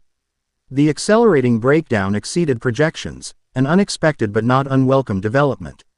His office door burst open without warning as a campus security officer entered without protocol. Dr. Mercer, emergency evacuation orders. The man paused, staring in confusion at Mercer's complete lack of concern amid campus-wide panic. Thank you, officer, Mercer replied smoothly. I'll depart momentarily after securing research materials. The security officer hesitated, instincts warning something was wrong despite Mercer's impeccable reputation. Sir, it's not safe. Some kind of gas leak causing mass hallucinations. Not hallucinations, Mercer corrected, allowing a hint of Mesogog's sibilant tone to enter his voice. Dimensional boundaries thinning precisely as designed. The officer's expression shifted from confusion to alarm as Mercer's eyes i.e. fly flashed yellow with reptilian vertical pupils. What the hell? He never completed the thought as Mercer's form blurred, moving with impossible speed to deliver a precise strike that rendered the man unconscious. Unfortunate timing, Mercer commented dispassionately, returning to his desk where specialized equipment monitored the dimensional fluctuations. The readings confirmed accelerating degradation centered on the anthropology department, specifically, Drive. Fernandez's office. A secure communication device activated, Elsa's voice emerging with clinical precision. Primary target located. Fernandez's office contains additional artifacts responding to dimensional thinning. Excellent, Mercer replied, Mesogog's influence increasingly evident in his speech patterns. Secure all responsive artifacts. Preparation for Phase 2 requires complete collection. Rangers approaching campus perimeter, Elsa reported, accompanied by the Rinnegan user and the Byakugan scout. Expected, Mesogog responded. Deploy hybrid squadron as distraction. Primary objective remains artifact acquisition. The campus grounds continued deteriorating as dimensional boundaries weakened further. Weather patterns destabilized, patches of campus experiencing different conditions simultaneously. Localized gravity fluctuations caused objects to float momentarily before crashing down with destructive force. For brief moments, the sky itself seemed to tear open, revealing glimpses of another world, mountains and forests not belonging to Earth's geography, illuminated by light that seemed fundamentally different from Reefside's sun. The worlds were bleeding together, approaching a critical threshold beyond which separation might become impossible, or catastrophically violent in correction. Naruto and Talia advanced through the chaos of campus evacuations, moving with practiced efficiency while Rangers handled civilian extraction in morphed form. The mysterious visitor, who had introduced herself as Cassie Yoshimura, specialist consultant for a classified government division, accompanied them despite initial resistance from Dr. Oliver. Your government knows about dimensional incursions? Naruto questioned as they navigated through fleeing students. Certain divisions monitor anomalies, Cassie responded precisely, moving with the disciplined economy of professional combat training. Your arrival triggered multiple alert protocols, but the dimensional hunters claimed jurisdiction. Yet you're here independently, Talia observed with subtle suspicion. Cassie's expression remained professionally neutral. My division operates under different parameters. We're interested in preservation, not extraction or elimination. Convenient timing, Naruto noted, either accepting nor rejecting her explanation. The dimensional hunters arriving was inevitable, Cassie countered. Their extraction techniques are effective but often devastating to the subject. My division offers alternatives. Their conversation paused as they approached the anthropology building, now the epicenter of dimensional disturbances. The structure itself seemed to exist in two places simultaneously, portions flickering between realities in nauseating visual disruption. Dr. Fernandez's office contained multiple artifacts. Cassie questioned with remarkable composure considering the reality breakdown surrounding them. Yes, Naruto confirmed, activating the Rinnegan to better perceive dimensional distortions. How did you know that? Historical precedent, Cassie replied cryptically. Guardian repositories typically cluster protective artifacts. This knowledge suggested deeper understanding than a typical government agent should possess, but immediate circumstances demanded action over interrogation. The building entrance wavered between solid and transparent as reality fluctuated. Standard access impossible, Talia reported, Byakugan activated to assess structural integrity. Building exists in partial phase state between dimensions. Naruto formed rapid hand seals. Earth style. Terrain restructuring. He pressed his palm to the ground, channeling chalk. Raw to create a tunnel beneath the unstable building, bypassing conventional entry points. Impressive, Cassie commented, following without hesitation as Naruto led them underground. Your remarka, Bly adaptable to shinobi techniques for someone encountering them first time, Talia observed pointedly. My division has encountered dimensional travelers before, Cassie replied without elaboration. Maintaining professional detachment despite the increasingly bizarre conditions. The tunnel emerged beneath the anthropology department, allowing access to the building's interior while avoiding the most severely distorted areas. As they navigated upward, temporal anomalies became apparent, areas where time itself flowed differently between the merging realities. Time dilation effects, Naruto identified. Recognizing phenomena from advanced space-time ninjutsu theory. Move quickly through these sections.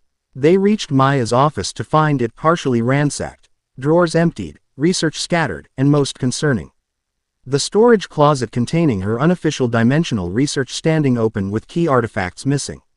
Mesogog's forces have been here already, Naruto concluded, examining disrupted energy patterns with the Rinnegan. Recently, within past 30 minutes, Talia systematically examined the remaining materials. Selective extraction. Only took items with active energy signatures. Left conventional research undisturbed. They knew exactly what they were looking for, Cassie added, studying the office with professional assessment. Which suggests internal knowledge of Guardian artifacts. Naruto's attention focused on a particular distortion in the center of the office, a spatial anomaly approximately 3 feet in diameter where reality seemed particularly thin. This isn't random degradation. Someone created a targeted breach. Before either woman could respond, the anomaly pulsed with sudden energy. The air split open like fabric torn along a seam, revealing glimpses of a familiar landscape, the forests surrounding Konoha. Controlled dimensional window, Talia identified with alarm. Someone's deliberately connecting specific locations. Through the opening, they could see shinobi responding to the disturbance on the other side, Anbu special forces establishing perimeter around their end of the connection. One masked operative noticed them and signaled to superiors, clearly recognizing Naruto despite the dimensional barrier. They can see us, Cassie remarked with fascination. Stable enough for visual connection but not physical transition. The Anbu operative made hand signals Naruto immediately recognized, coded communication requesting situation assessment. He responded with corresponding signals indicating dimensional incursion of unknown origin but controlled nature. Can you communicate our coordinates? Talia suggested. Konoha's barrier team might triangulate dimensional position. Naruto began signaling more complex information when the window suddenly contracted violently. The forest seemed distorted, replaced momentarily by glimpses of what appeared to be a laboratory filled with advanced equipment, distinctly not from either Konoha or Earth. A reptilian face briefly appeared in the dimensional window, Mesogog, observing them through the connection with calculating intelligence. How interesting, his sibilant voice carried through the distortion. The sage and his companions, investigating as anticipated. Mesogog, Naruto addressed the creature directly. You're deliberately destabilizing dimensional boundaries. Why? Evolution demands expansion, Mesogog replied cryptically. Artificial separations between worlds impede natural development. We merely accelerate inevitable convergence. Talia questioned sharply. Mesogog's reptilian features shifted in what might have been amusement. My collaborative partner sends regards, Uzumaki. He's particularly interested in examining your Rinnegan, personally. The dimensional window collapsed before Naruto could respond, reality snapping back into unstable equilibrium with concussive force that knocked all three backward. Confirmation, Naruto stated grimly as they regained footing. Orochimaru, or some fragment of his consciousness, has allied with Mesogog. Explaining the hybrid creatures and chakra-integrated technology, Talia concluded. Worst-case scenario. Cassie's expression remained professionally neutral, though her eyes reflected calculating assessment of this new information. If they're deliberately weakening dimensional boundaries for some convergence purpose, conventional containment protocols will fail. A new tremor shook the building, this one different from previous fluctuations, concussive impact rather than reality distortion. Through windows, they could see rangers engaged with another hybrid creature in the campus courtyard, this one significantly larger than the previous downtown attacker. We should assist, Naruto decided, moving toward the exit. Wait, Cassie intervened, retrieving a small device from her jacket pocket. My equipment detected active energy signatures still present. She moved methodically around the office, the device pulsing more rapidly near a particular section of flooring. Naruto immediately recognized the implication. Hidden compartment. Dr. Fernandez maintained backup security. Talia activated her Byakugan, scanning through solid matter. Concealed storage space beneath floorboards. Contains single artifact with energy signature matching the tablet. Working together, they quickly located and opened the hidden compartment, revealing a cylindrical container approximately 12 inches in length, covered in familiar symbols. Unlike the tablet's stone composition, this artifact appeared metallic with an iridescent surface that shifted colors as it moved. Dimensional key, Cassie identified with surprising confidence. Used to activate or deactivate gateway technologies according to historical records. Your knowledge of dimensional artifacts exceeds typical government briefings, Naruto observed directly. Cassie met his gaze without flinching. My division specializes in these matters for good reason. The civilization that created these technologies has interacted with Earth multiple times throughout history. Another impact shook the building. More violently this time, the Rangers clearly needed assistance against the hybrid creature. Whatever Cassie's true agenda, immediate threats took priority over extended interrogation. We'll continue this discussion later, Naruto stated, securing the cylindrical artifact within his jacket. For now, that creature requires attention.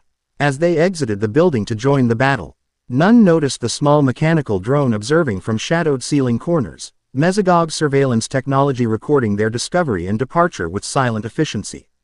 In his laboratory, Mesogog observed the footage with satisfaction. As predicted, they found the secondary artifact. All pieces move according to design.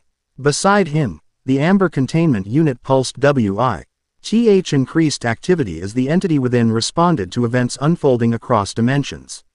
Soon, very soon, the final phase would commence, and reality itself would never be the same. Chapter 2 and Chapter 3, Echoes of the Past. Dawn-painted drive, Oliver's forest home in watercolor hues. The woodland seemed suspended between night and day, a liminal space where dew captured fragments of emerging GHT and scattered them across the landscape like fallen stars. Silent mist clung to ancient pines, transforming the familiar into something mysterious, almost sacred. In this ethereal setting, Naruto knelt beside Talia's makeshift bed in the guest room. The cloud village Kunoichi lay unnaturally still, pale lavender eyes closed, white blonde hair spread across the pillow. Only the shallow rise and fall of her chest confirmed life continued within her seemingly peaceful form. How long has she been like this? Doctor, Oliver asked from the doorway, voice hushed with concern. Naruto didn't look up, fingers tracing complex patterns in the air above Talia's forehead. Golden chakra shimmered from his fingertips, delicate filaments connecting to specific points on her temples. Since returning from campus yesterday, dimensional disruption affected her Byakugan differently than my Rinnegan. Sensory overload, Dr. Oliver suggested, scientific mind seeking frameworks to understand unfamiliar medical conditions. More complex, Naruto's hands continued their intricate dance, each movement precisely calibrated. The Byakugan perceives reality differently, sees chakra pathways, energy fields beyond normal perception. When dimensions began merging, her bloodline ability tried processing conflicting visual information simultaneously. Like running incompatible software on the same computer drive. Oliver nodded, understanding the concept if not the specifics. Her consciousness retreated to protect itself. Naruto finally looked up, fatigue evident in his features after maintaining the healing technique through the night. I'm guiding it back through chakra pathways one by one. Delicate work, Doctor. Oliver recognized the dedication such treatment required. You've known each other a long time. Something complex flickered across Naruto's expression, history compressed into microseconds of memory. We have complicated history. Not always allies. This revelation surprised Oliver, who had observed their synchronized combat efficiency. You fight together like longtime partners. Professional respect transcends political differences, Naruto replied simply, returning attention to his healing technique. Cloud and Leaf villages maintained uneasy relations for generations. Peace is recent development. Dr. Oliver nodded, recognizing the universal constants of diplomacy across worlds. I'll bring breakfast up when you're ready. Take whatever time you need. As he departed, Naruto continued the delicate work of neural chakra reconstruction. His fingers traced intricate patterns, each connecting to specific pathways in Talia's complex nervous system. The Byakugan was among the most sensitive dojutsu, its enhanced perception a double-edged sword when confronted with dimensional anomalies. Follow the path home, Naruto murmured in their native language, words carrying chakra-infused intent beyond mere sound. The storm has passed. Return to the mountain valley where clouds touch earth. Beneath closed eyelids, Talia's eyes moved rapidly as her consciousness navigated the metaphysical landscape Naruto constructed. Minutes stretched into an hour as he maintained the technique, sweat beading on his forehead from sustained concentration. Finally, her breathing pattern changed, deepening, strengthening. Her fingers twitched against the blanket. Eyelids fluttered once, twice, then opened to reveal pale lavender irises that focused immediately on Naruto's face. Uzumaki, she whispered, voice raspy from disuse. Welcome back, he replied simply, allowing the healing chakra to dissipate gradually rather than abruptly. You've been unconscious for 17 hours. Talia attempted to sit up, shinobi instincts immediately assessing surroundings, cataloging potential threats and escape routes. Naruto placed a restraining hand on her shoulder. Rest. Your chakra network is still stabilizing. For once, the disciplined cloud ninja didn't argue, settling back against the pillow. What happened? Dimensional feedback looped through your Byakugan. When reality started shifting at the university, your dojutsu tried processing multiple dimensional planes simultaneously. Understanding dawned in her eyes. Like the Forbidden Scroll incident with Masuki-sensei. Similar, Naruto confirmed, surprise evident that she knew of that classified incident. Though this was dimensional rather than genjutsu-based, Talia's gaze shifted to the window, calculating morning position from light angles, shinobi habit for temporal orientation. The artifact we recovered, secure. Doctor, Oliver has it with the tablet in his laboratory. She nodded once, satisfied with operational security. Then, unexpectedly, her expression softened minutely. Quote, you used the Cloud Valley restoration technique. It wasn't a question, but Naruto confirmed anyway. Most appropriate for Byakugan neural pathways. A leaf shinobi knowing proprietary cloud medical techniques. Talia observed with subtle irony. The elders would be scandalized. A ghost of a smile touched Naruto's lips. The Raikage authorized knowledge exchange after the Tonari incident. He studied healing techniques from all 5 major villages. Something unspoken passed between them, acknowledgement of shared history too complex for simple explanation. For shinobi of their generation, political alliances had shifted drastically within their lifetimes, former enemies becoming tenuous allies through circumstances that tested all previous assumptions. The moment dissolved as footsteps approached, lighter than drive. Oliver's, with distinctive rhythm that Naruto had already catalogued as uniquely Kira's. Her arrival was heralded by the subtle scent of coffee and something sweeter. Breakfast delivery, she announced, nudging the door open with her hip while balancing a tray. Her gaze immediately assessed the room's atmosphere, noting Talia's conscious state with evident relief. You're awake. Everyone's been worried. Quote, unnecessary concern. Talia replied automatically, though without the edge such dismissal might normally carry. Temporary neural disruption, nothing more. Kira set the tray on the bedside table, steam rising from mugs of coffee and a plate of breakfast pastries. Well, temporary or not, you had Naruto worried enough to skip dinner and stay up all night, so it couldn't have been nothing. Something in her tone caught Naruto's attention, subtle emphasis suggesting more complex emotions beneath casual observation. Before he could analyze further, Kira continued with deliberate brightness. Dr. O wants us all downstairs when you're ready.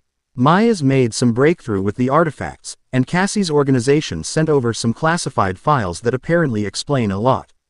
We'll be down shortly, Naruto acknowledged, recognizing Talia needed brief recovery time despite her stoic demeanor. Kira nodded, turning to leave before pausing at the doorway. The healing thing you were doing, with the golden light. It looked beautiful, like nothing I've ever seen. The simple observation carried genuine appreciation that momentarily disarmed Naruto's habitual guardedness. Medical ninjutsu integrates spiritual and physical energies. The gold coloration indicates sage chakra influence. Could you teach something like that? Kira asked, curiosity evident. Not the full technique, obviously, but maybe, something basic. The request surprised him. Most non-shinobi viewed their abilities with fear or awe rather than practical interest. Possibly. Basic chakra manipulation might be adaptable to your world's energy systems. Her expression brightened noticeably. Something to consider when we're not facing dimensional collapse.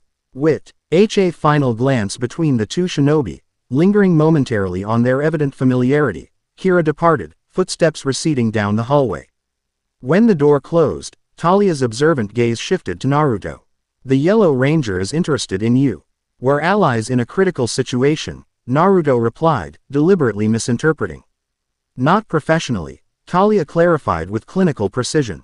Personal interest, romantic potential. Naruto sighed, recognizing the futility of pretense with someone trained in behavioral analysis. Complicated by dimensional differences and immediate threats. Complexity doesn't negate reality. Talia sat up carefully, testing physical coordination before continuing.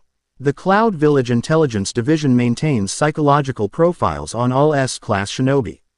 Yours notes persistent blindness to romantic interest from others. I'm aware of interest, Naruto corrected, unexpectedly defensive. Prioritization differs from obliviousness. Aust of amusement touched Talia's normally impassive features.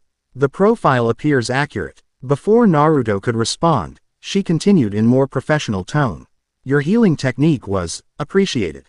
Cultural debt acknowledged. The formal acknowledgement carried significant weight in shinobi traditions, recognition of life debt between individuals from different villages. Such declarations transcended political boundaries, establishing personal honor obligations that even cage-level orders couldn't supersede. No debt exists between allies, Naruto countered diplomatically. Allies by circumstance, not formal treaty. Talia pointed out with technical accuracy.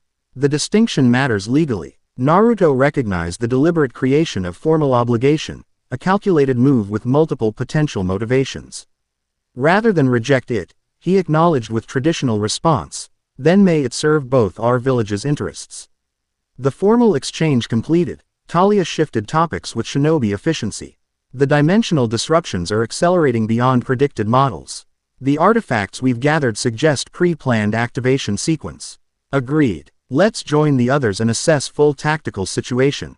As they descended to the laboratory level, neither shinobi mentioned their exchange regarding Kira, yet both recognized its significance within the evolving int. Our personal dynamics of their temporary alliance.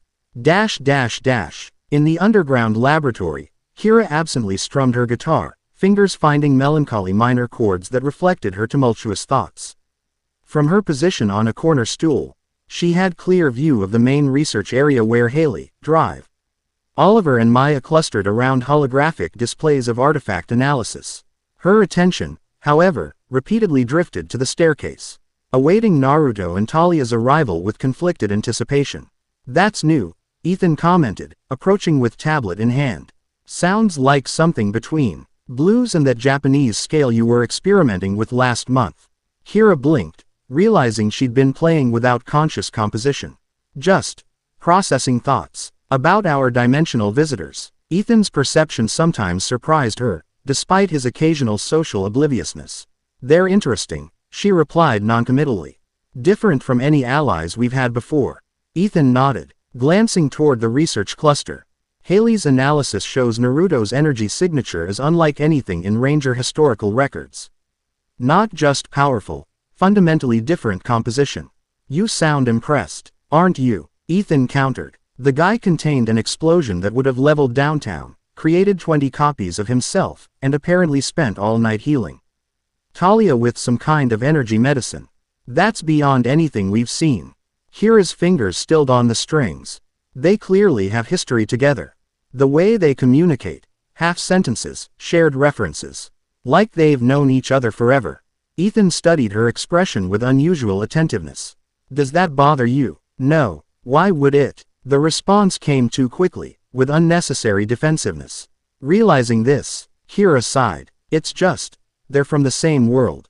They understand each other's references, culture, abilities. We're just temporary allies until they figure out how to get home. If they can get home, Ethan pointed out. The dimensional barriers aren't exactly stable, and according to Maya's translations, the convergence might permanently alter both realities. Before Kira could respond, the laboratory door opened. Naruto and Talia entered together, the latter moving with careful precision that betrayed lingering effects of her condition despite outward composure. "Talia," Maya exclaimed, breaking from the research cluster. "How are you feeling?" "Functional," came the typically concise response, though delivered with less coldness than her usual clinical assessments. "Doctor," Oliver approached with professional concern. "Any lingering effects we should monitor?"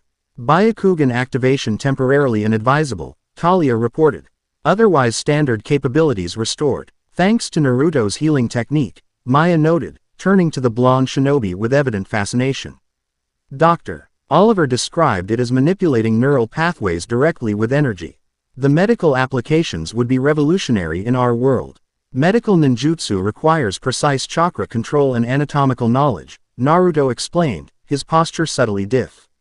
Errant when discussing technical subjects, straighter, more formal, echoing instructors who had trained him. Without existing chakra network, adaptation would require significant modification.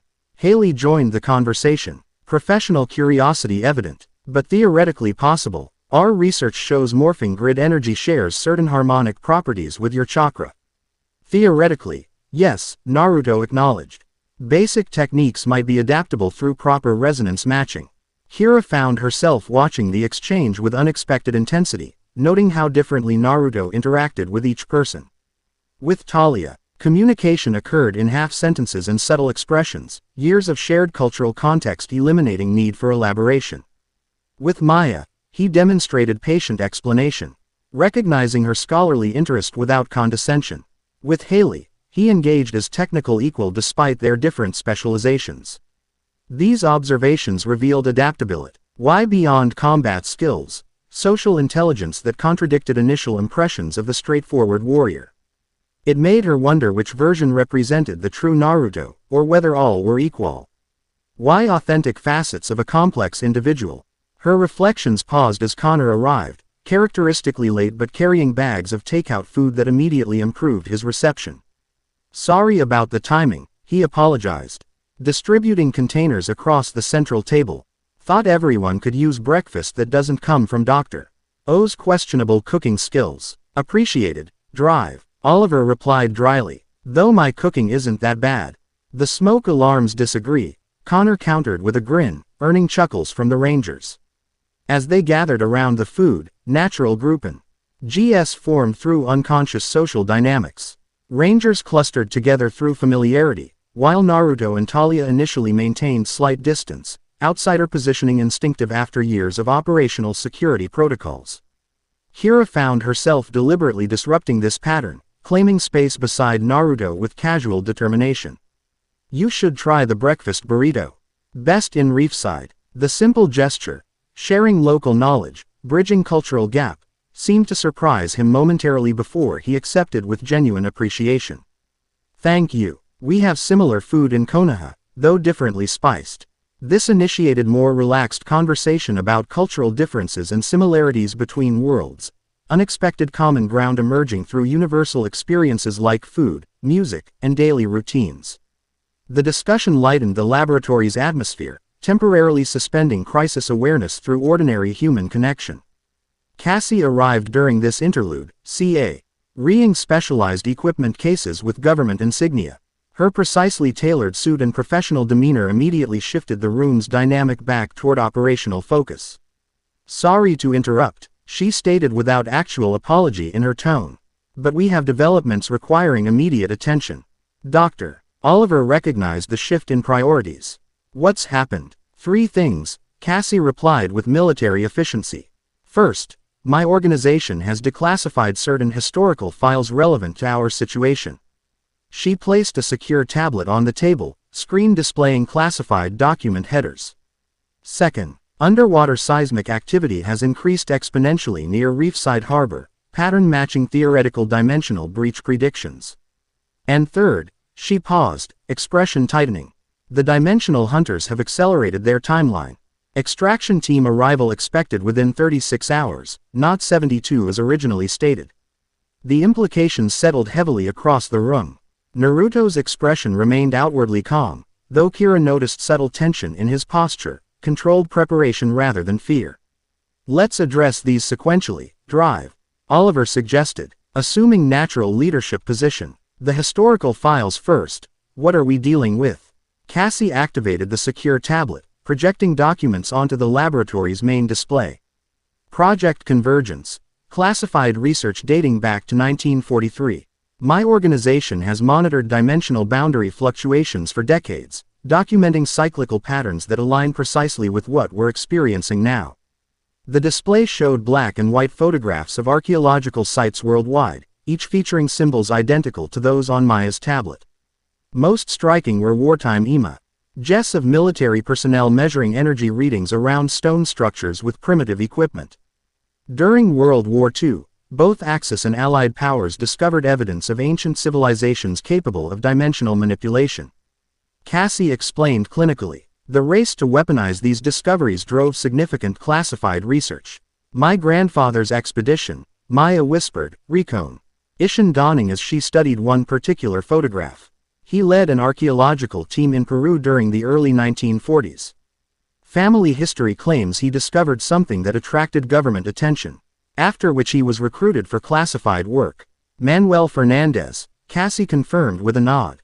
One of Project Convergence's founding researchers and first to identify Guardian bloodlines as K.E.Y. components in dimensional stability protocols.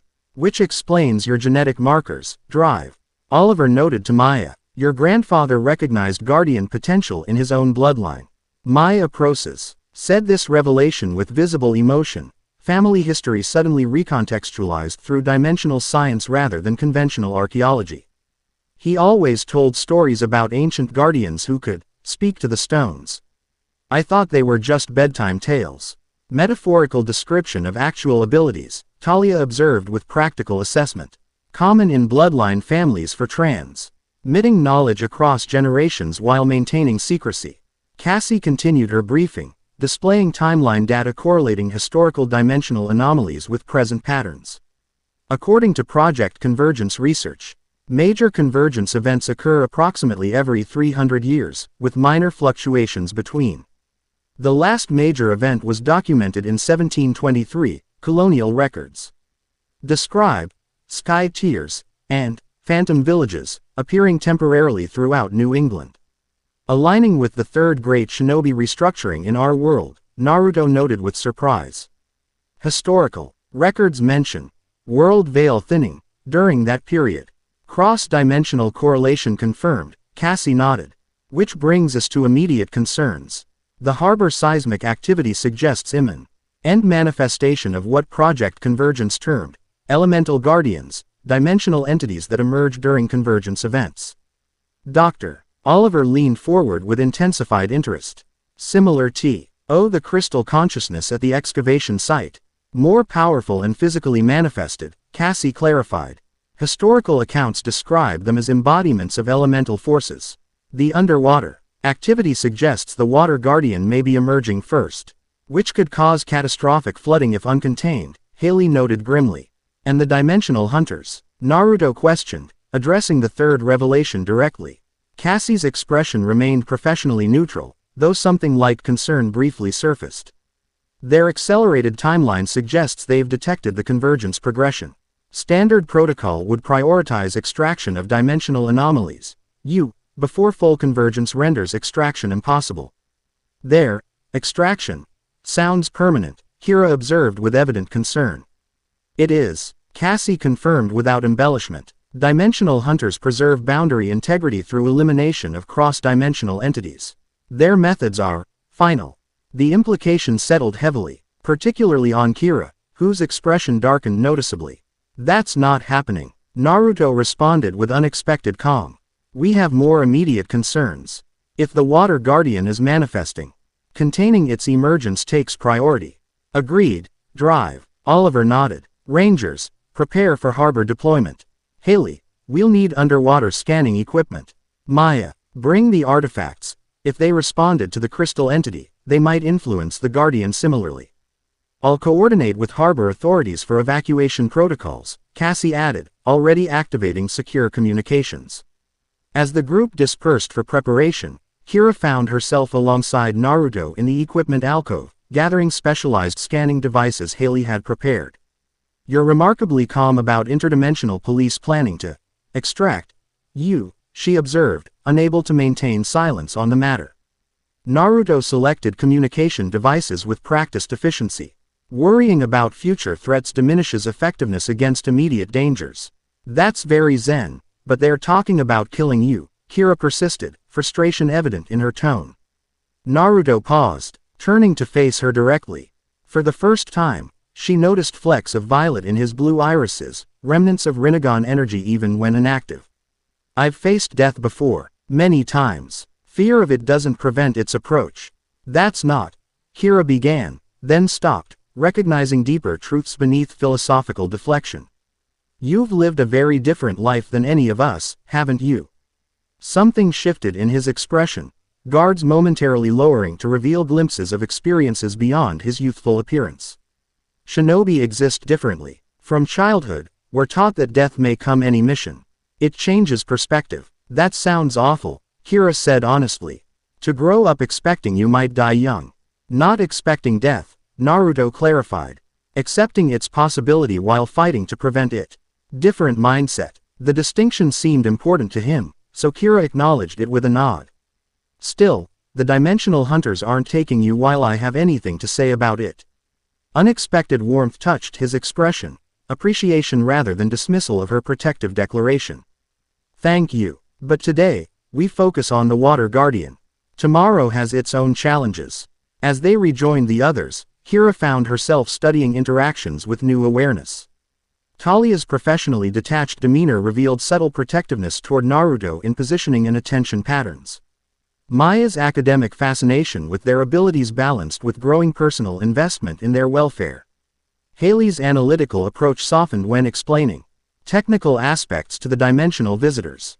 Most interesting was Cassie, whose carefully maintained professional detachment occasionally slipped to reveal knowledge and familiarity with dimensional phenomena beyond what her briefing suggested.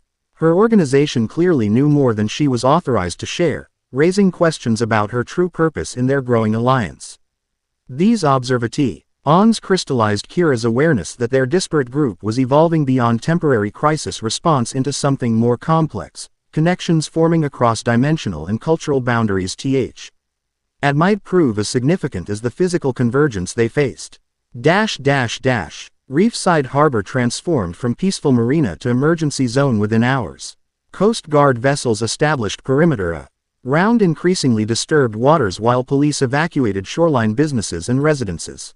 Military helicopters circled overhead, officially monitoring unusual oceanic activity, while actually providing cover for ranger operations below. From their position on Harbor Pier, rangers in morphed form coordinated with Naruto and Talia while Maya examined artifact responses and Cassie maintained communication with government agencies. Specialized equipment from Dr. Oliver's laboratory monitored underwater anomalies with growing concern. Seismic activity increasing exponentially, Haley reported through communications system. Energy signature matches dimensional tear patterns but significantly larger than previous manifestations. Water temperature rising rapidly, Ethan added. Blue Ranger helmet displaying thermal imaging data. Up 15 degrees in the affected zone and continuing to climb. Dr. Oliver studied harbor waters with growing concern. The normally calm surface now churned with unnatural patterns, currents moving against tidal flow, localized whirlpools forming and collapsing randomly. Most disturbing was the water's color, gradually shifting from natural blue-gray to disturbing purple hue that precisely matched Rinnegan energy. The dimensional boundary is particularly thin here, Naruto observed, Rinnegan activated to perceive energy patterns invisible to others. Water exists in both dimensions simultaneously, creating transfer medium. Essentially using the harbor as dimensional gateway, Talia added, maintaining analytical assessment despite inability to activate Byakugan. The Water Guardian is using oceanic connection between worlds as manifestation pathway. Maya studied the tablet and cylindrical artifact, both now pulsing with increasing luminosity. The artifacts are responding to the energy buildup, symbols shifting to water-dominant configurations. Can we use them to communicate with the Guardian? Kira suggested. Like with the crystal entity at the excavation site. Quote, potentially. Maya agreed. According to the translations, Guardians were originally benevolent entities maintaining dimensional harmony. If something's corrupted this one. Naruto approached the water's edge, studying purple-tinged waves with growing recognition. This energy signature, it's familiar. Corrupted natural energy, Talia identified with evident concern. Similar to transformations during Fourth War. The reference clearly held significant meaning for both shinobi, though its specifics remained unclear to others. Before further discussion could occur, harbor waters erupted in massive geyser formation. Liquid columns rose 50 feet skyward before collapsing into humanoid shape approximately 20 feet tall, composed entirely of purple-tinted water maintaining impossible cohesion. The water guardian had manifested. Its features formed with disturbing fluidity, face shifting between humanoid and something more primal, simultaneously solid and liquid as it stood upon harbor waters. Most unsettling were its eyes. Perfect replicas of the Rinnegan, concentric purple ripples glowing with internal light. The sage returns, it spoke. Voice resonating with unnatural harmonics that seemed to originate from everywhere simultaneously. The cycle continues. The barriers fall. Naruto stepped forward, Rinnegan meeting Rinnegan across the dimensional divide. I am Uzumaki Naruto, sage of the Six Paths. Why do you destabilize the boundaries between worlds? The Guardian's liquid form rippled with what might have been laughter. I do not destabilize. I am the destabilization. Corruption flows through dimensional barriers like water through cupped hands. It's not communicating rationally. Drive.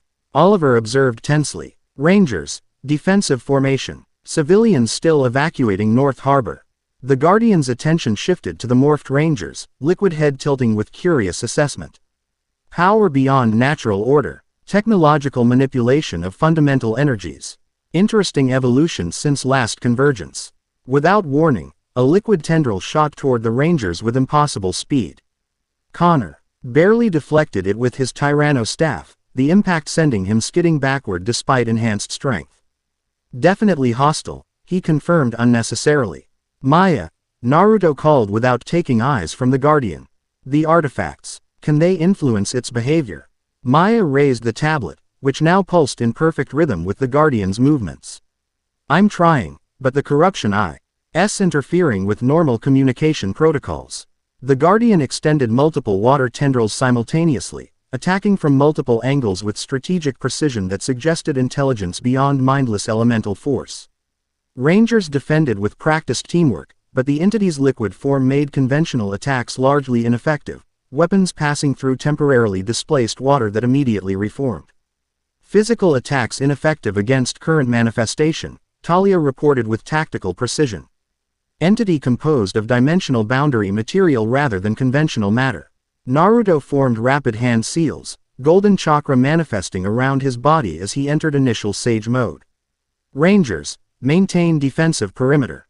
I'll attempt communication through sage chakra. Before he could implement this strategy, the Guardian suddenly shifted attention toward Maya and the artifacts. The bloodline awakens. The keys respond. Its liquid form surged forward with alarming speed, bypassing Rangers to target Maya directly. Maya, Kira shouted warning, but distance made intervention impossible. Naruto moved with blinding speed, appearing between Maya and He Guardian in yellow gold flash reminiscent of his father's legendary technique. Truth-seeking orbs formed protective barrier as he countered with precise Rinnegan technique. Shinra Tensai, he stated calmly. Repulsive force erupting outward to disperse the Guardian's liquid form.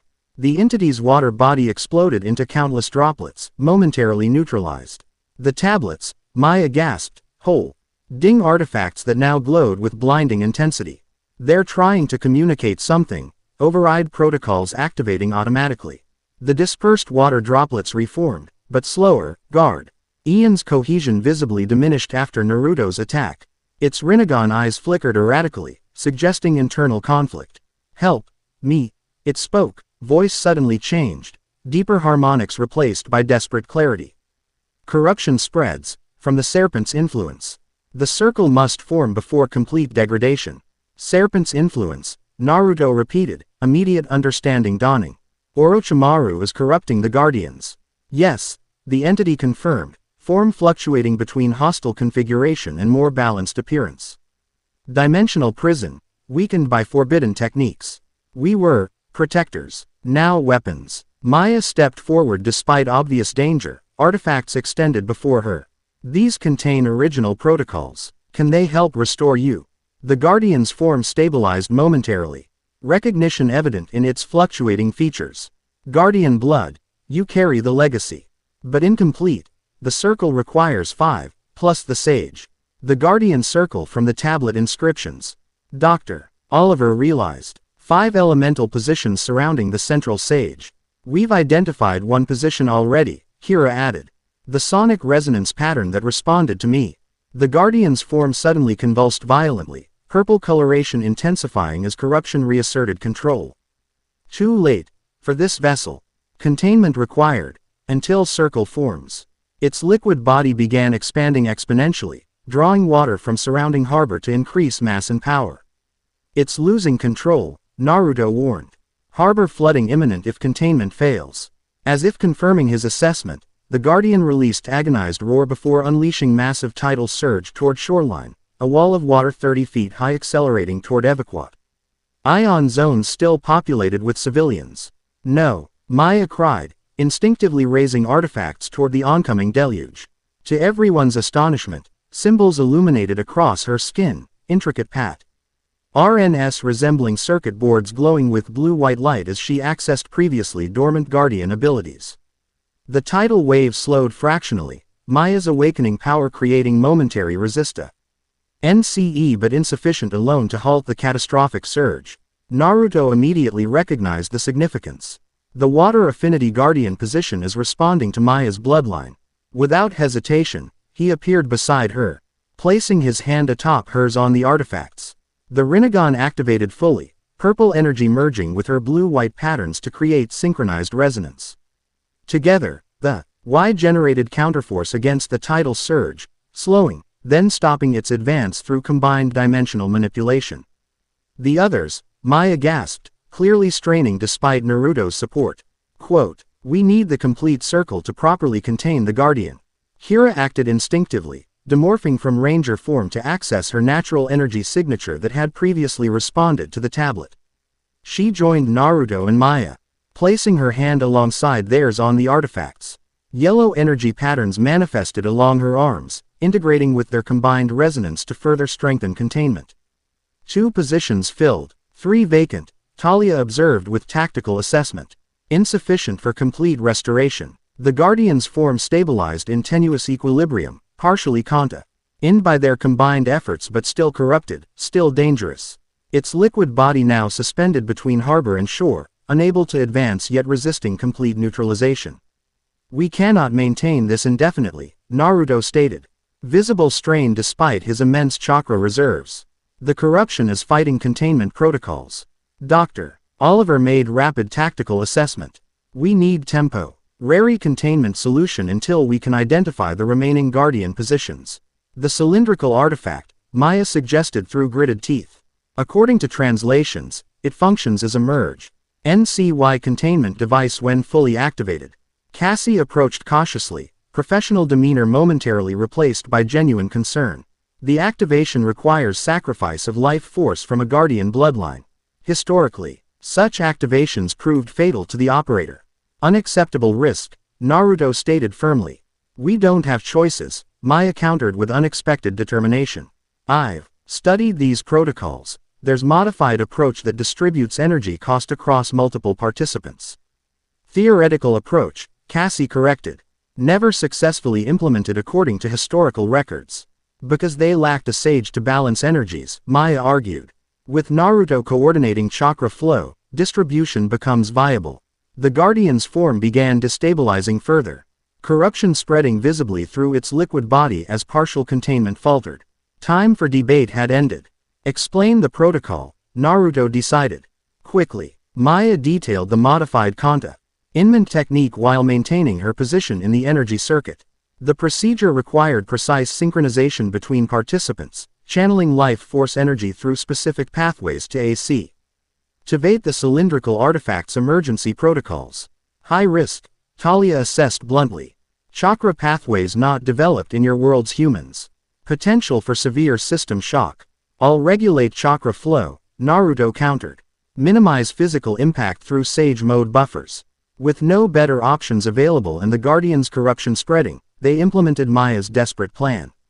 Naruto established chakra connections between participants, Golden Sage energy forming protective buffer around their natural energy systems. Kira maintained sonic harmonic resonance while Maya-chan held her awakening Guardian abilities through the artifact.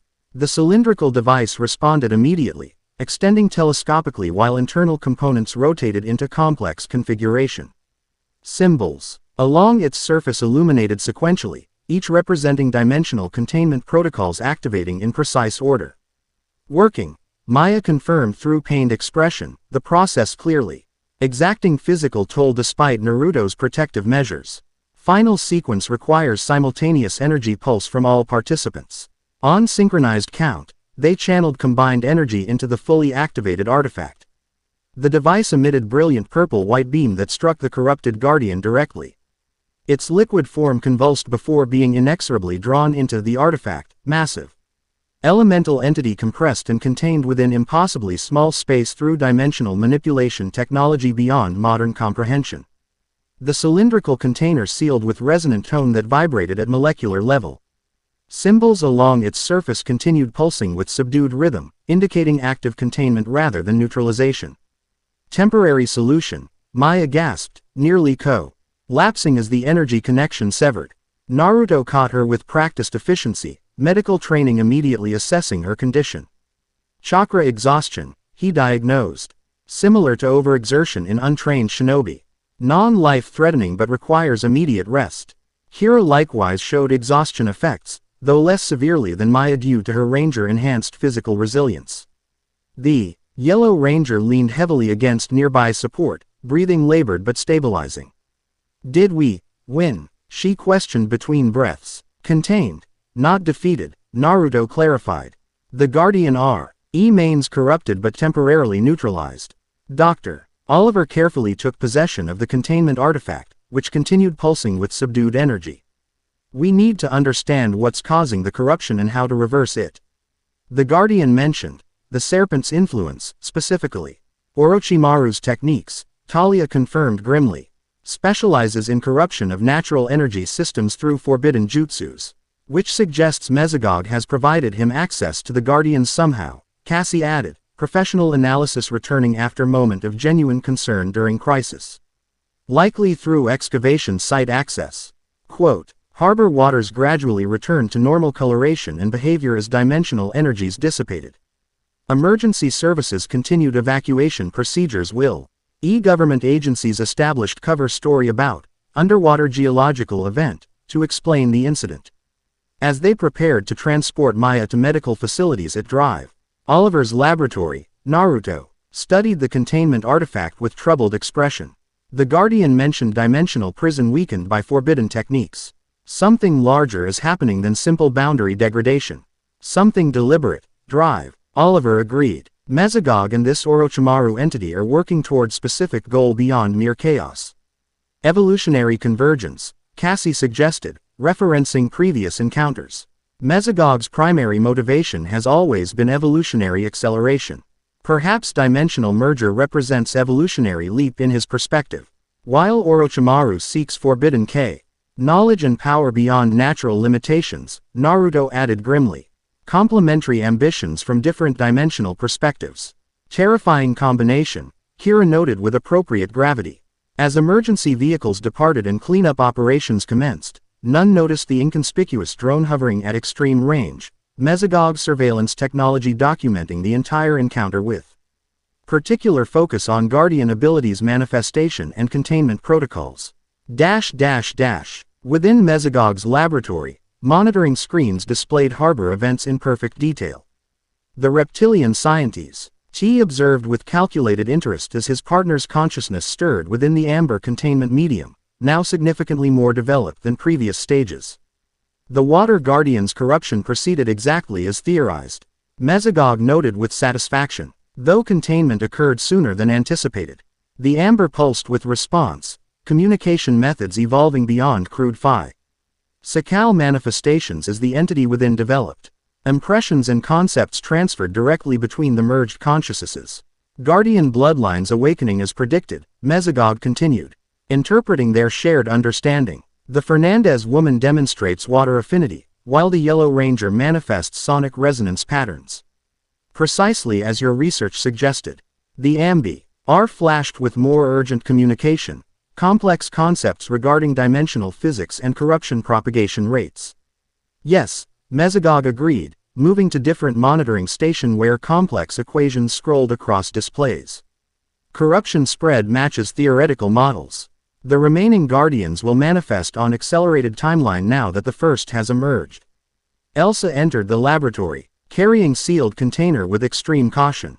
Inside, preserved tissue samples from the hybrid creature that had battled Rangers downtown, cellular material combining dinosaur DNA with shinobi chakra network structures. The integration proceeds to next phase, she reported, placing the container within specialized analysis chamber. Cellular stability improved 27% through modified approach. Excellent. Mesogog approved. Prepare the extraction chamber. Our distinguished guest requires more substantial form before convergence reaches critical stage. The Amber containment unit pulsed with anticipation as robotic systems activated specialized equipment surrounding it. The technology represented impossible fusion of Mesogog's advanced genetic manipulation system.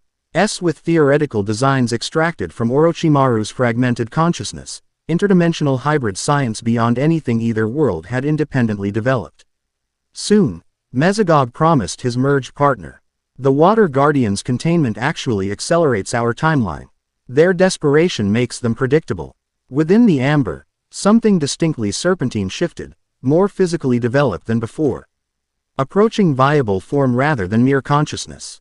The entity's thoughts focused with predatory intensity on images from Harbor Confrontation, particularly Naruto's Rinnegan activation during containment procedure. Molecular scanners recorded energy signatures from the surveillance footage, analyzing specific frequencies emitted during artifact activation. These measurements fed directly into the extraction chamber's calibration systems, preparing for the procedure to come. The Rangers believe they've bought time through containment, Mesogog observed with reptilian amusement. Not realizing they've actually demonstrated precisely the energy manipulation techniques we required for final calibration. The Amber pulsed with satisfaction as extraction chamber reached optimal configuration. Mesogog activated final sequence, stepping back as mechanical arms extended into the containment medium. Initiate selective extraction, he commanded. Phase 1 only, consciousness transfer to stabilization matrix. The procedure commenced with scientific precision, selective extraction of developed consciousness while leaving physical form in continued maturation state. Amber darkened momentarily before brilliant light erupted from its center, energy streaming along mechanical conduits into adjacent chamber filled with specialized suspension fluid. Within this secondary chamber, consciousness without physical form coalesced into recognizable shape, humanoid silhouette composed of purple-tinted energy that gradually stabilized into more defined features. Facial structure formed last, pale, serpentine, with vertical pupilled eyes that opened to survey new surroundings with ancient malevolence. Consciousness transfer successful, Elsa confirmed, monitory. Vital signatures with clinical detachment. Neural patterns stable within acceptable parameters. The energy construct turned toward Mesogog, mouth-forming words that emerged through laboratory speakers rather than conventional vocalization. The Harbinger's containment validates our approach. Orochimaru's distinctive voice emerged, smooth, cultured, with underlying predatory resonance that perfectly complemented Mesogog's reptilian tones. The Guardian Circle forms exactly as ancient texts predicted. While our work proceeds undetected, Mesogog agreed with satisfaction. The Rangers focus on symptoms while overlooking cause. A common failing across dimensions, Orochimaru's energy form noted with amusement. Though Uzumaki-kun will recognize my influence eventually. His insight exceeded expectations during our previous encounters. By then, the convergence will have progressed beyond containment threshold, Mesogog countered confidently. The dimensional hunter's imminent Arrival further fragments their attention and resources. Orochimaru's energy construct moved through the suspension fluid with serpentine grace, examining laboratory equipment with scientific appreciation. Their extraction technology interests me. Dimensional containment without biological degradation represents significant advancement, which we shall observe directly when they target the Rinnegan user, Mesogog noted. Providing valuable data for our own dimensional integration technologies. The energy form's attention shifted to a particular monitor displaying Naruto's Rinnegan activation during the Water Guardian confrontation. Those eyes, perfect specimens. Unlike Sasuke's incomplete manifestation, you'll have opportunity to study them directly soon enough, Mesogog assured his partner. The Guardian artifacts respond precisely to specific energy signatures. When properly manipulated, they become beacons rather than barriers. Orochimaru completed the thought with evident satisfaction. Dimensional coordinates rather than dimensional boundaries. The two brilliant, amoral scientists, one reptilian evolutionary visionary, one interdimensional forbidden knoll. DGE seeker, contemplated their advancing plans with perfect synchronicity of purpose. Though their ultimate motivations might eventually diverge, their immediate goals aligned with terrifying precision. Prepare the Earth Guardian corruption sequence, Mesogog instructed Elsa. The Rangers will expect water-based secondary attack. Strategic misdirection serves our purposes. As laboratory systems reconfigured for the next phase, Orochimaru's energy construct observed everything with calculating patience developed across multiple lifetimes. The Rinnegan had finally arrived in optimal form, the dimensional boundaries weakened precisely as ancient texts had predicted, and his new partnership provided technological implementation his original research had lacked. All proceeded according to D.E. sign, albeit design more complex and far-reaching than even his temporary ally fully comprehended. Maya Fernandez regained consciousness in Dr. Oliver's medical bay, disoriented momentarily before. Memory of harbor events returned with jarring clarity. She attempted to sit up, discovering unexpected weakness throughout her body, muscles responding sluggishly as if recovering from extreme exertion. Carefully, came Naruto's calm voice from nearby. Chakra pathway development causes significant physical strain in previously inactive systems. Maya turned to find him seated beside her bed, expression reflecting professional medical assessment rather than personal concern. The distinction somehow reassured her. Clinical detachment suggesting non-critical condition rather than platitudes masking serious injury. How long was I unconscious? She asked, voice raspy from disuse. Approximately 4 hours, Naruto replied, offering water which she accepted gratefully. Normal recovery period for initial Guardian ability activation based on historical records Cassie provided. Maya processed this information while assessing her condition more thoroughly.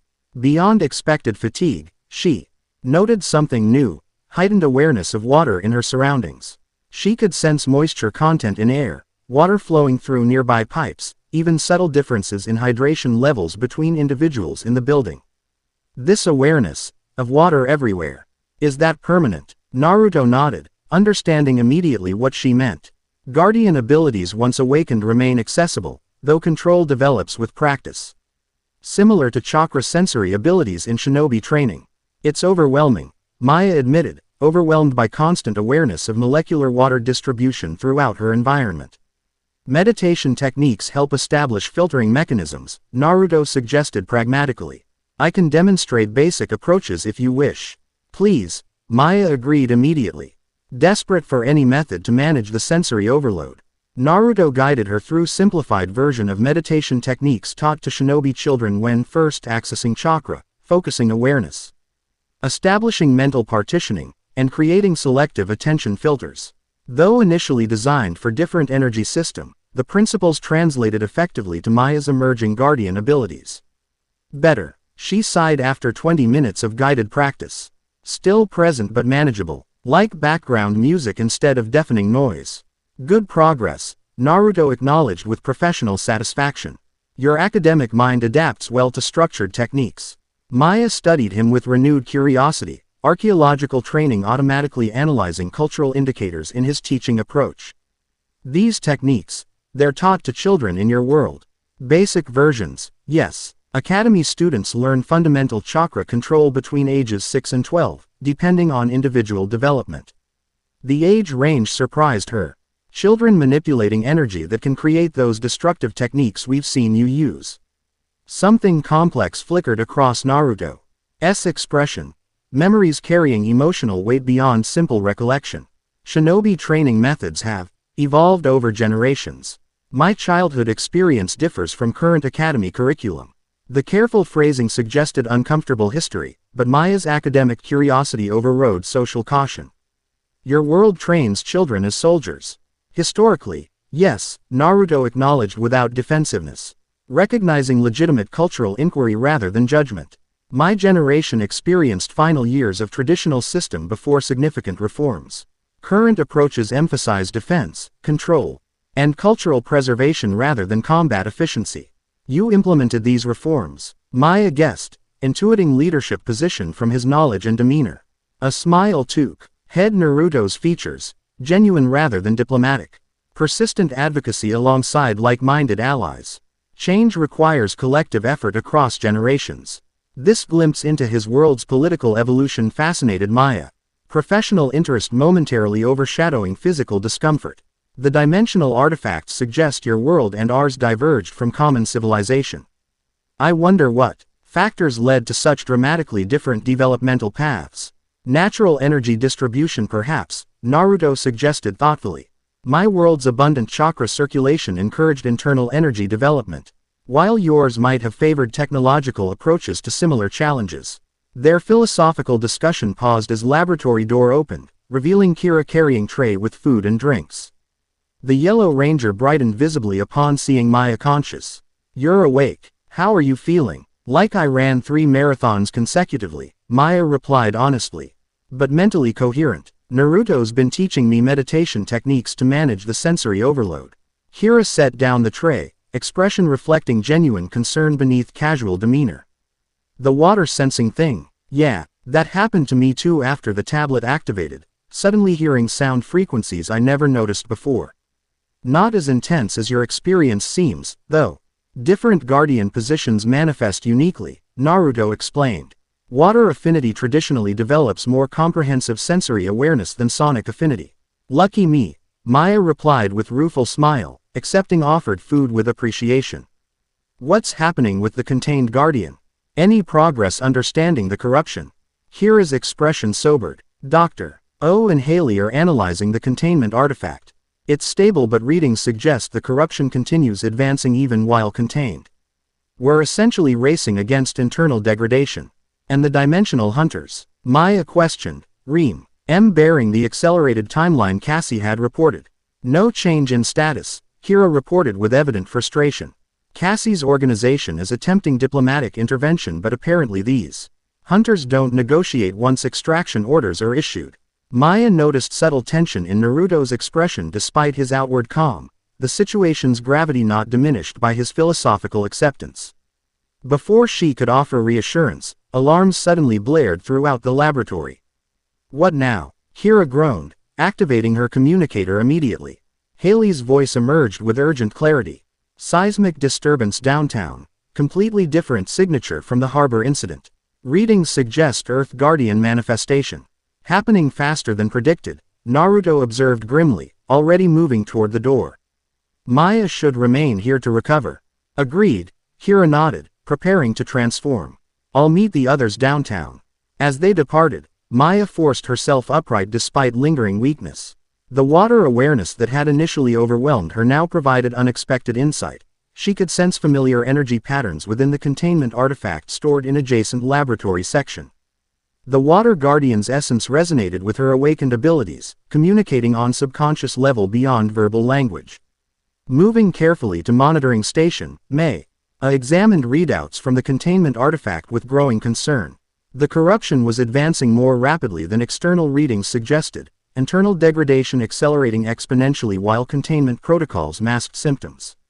It's converting containment energy into corruption acceleration, she realized with academic horror. We didn't neutralize the threat, we concentrated it. His revelation demanded immediate communication, but the team had already deployed to confront the Earth Guardian manifestation. Maya activated communication systems with unsteady hands, determined to provide critical information despite her weakened condition. Dr. Oliver, she began when connection established. The Water Guardian containment is. Her warning halted as laboratory lights suddenly failed.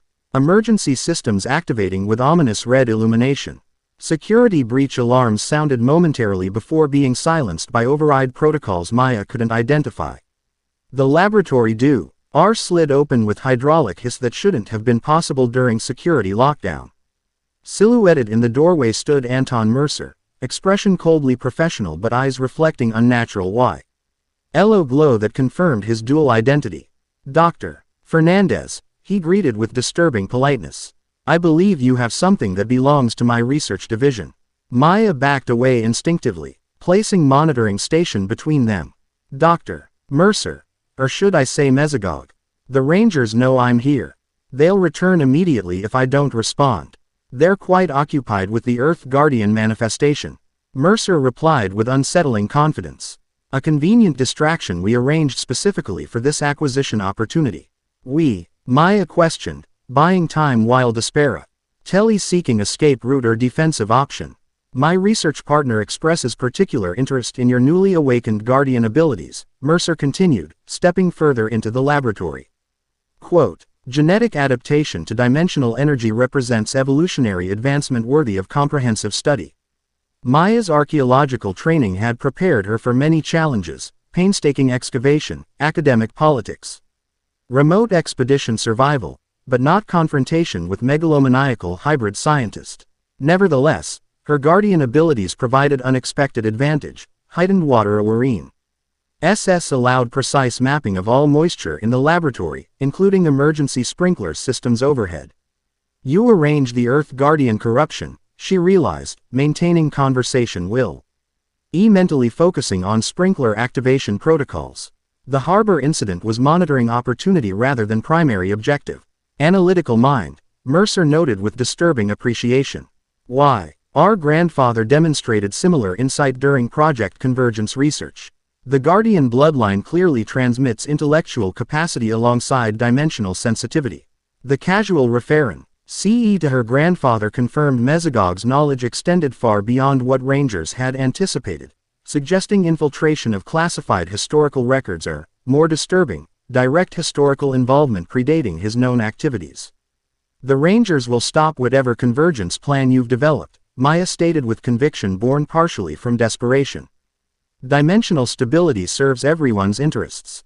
Stability maintains artificial limitations, Mercer countered, reptilian influence increasingly evident in speech patterns and physical movements. Evolution demands adaptation beyond arbitrary boundaries. As he advanced further, Maya executed her desperate plan, focusing newly awakened Guardian abilities on water molecules within sprinkler system pipes. With concentration born from academic precision, she manipulated pressure differentials to trigger emergency systems without conventional activation. Water erupted from ceiling sprinklers, temporarily disorienting Mercer and providing crucial distraction. Maya immediately grabbed the containment artifact from its monitoring cradle, clutching it protectively as she attempted to reach emergency exit. Mercer recovered with disturbing speed, reptilian reflexes compensating for momentary surprise. Impressive adaptation to new abilities, he observed clinically, moving to intercept her escape route. Precisely he evolutionary potential we anticipated. Trapped between advancing threat and laboratory wall, Maya made desperate decision. Focusing Guardian abilities through the cylindrical artifact, she attempted to establish resonance with the contained Water Guardian, not to release it, but to access fraction of its power for defensive purposes. The artifact responded immediately, pulsing with purple-blue light as partial connection formed between Guardian bloodline and contained entity. Water from sprinkler system suddenly responded to Maya's will, coalescing into defensive barrier between herself and Mercer. Fascinating, Mercer commented, genuine scientific interest momentarily overriding predatory intent. Guardian entity synchronization without complete release parameters. Unexpected capability. The water barrier provided temporary protection but required constant concentration to maintain. Concentration rapidly depleting Maya's already diminished energy reserves.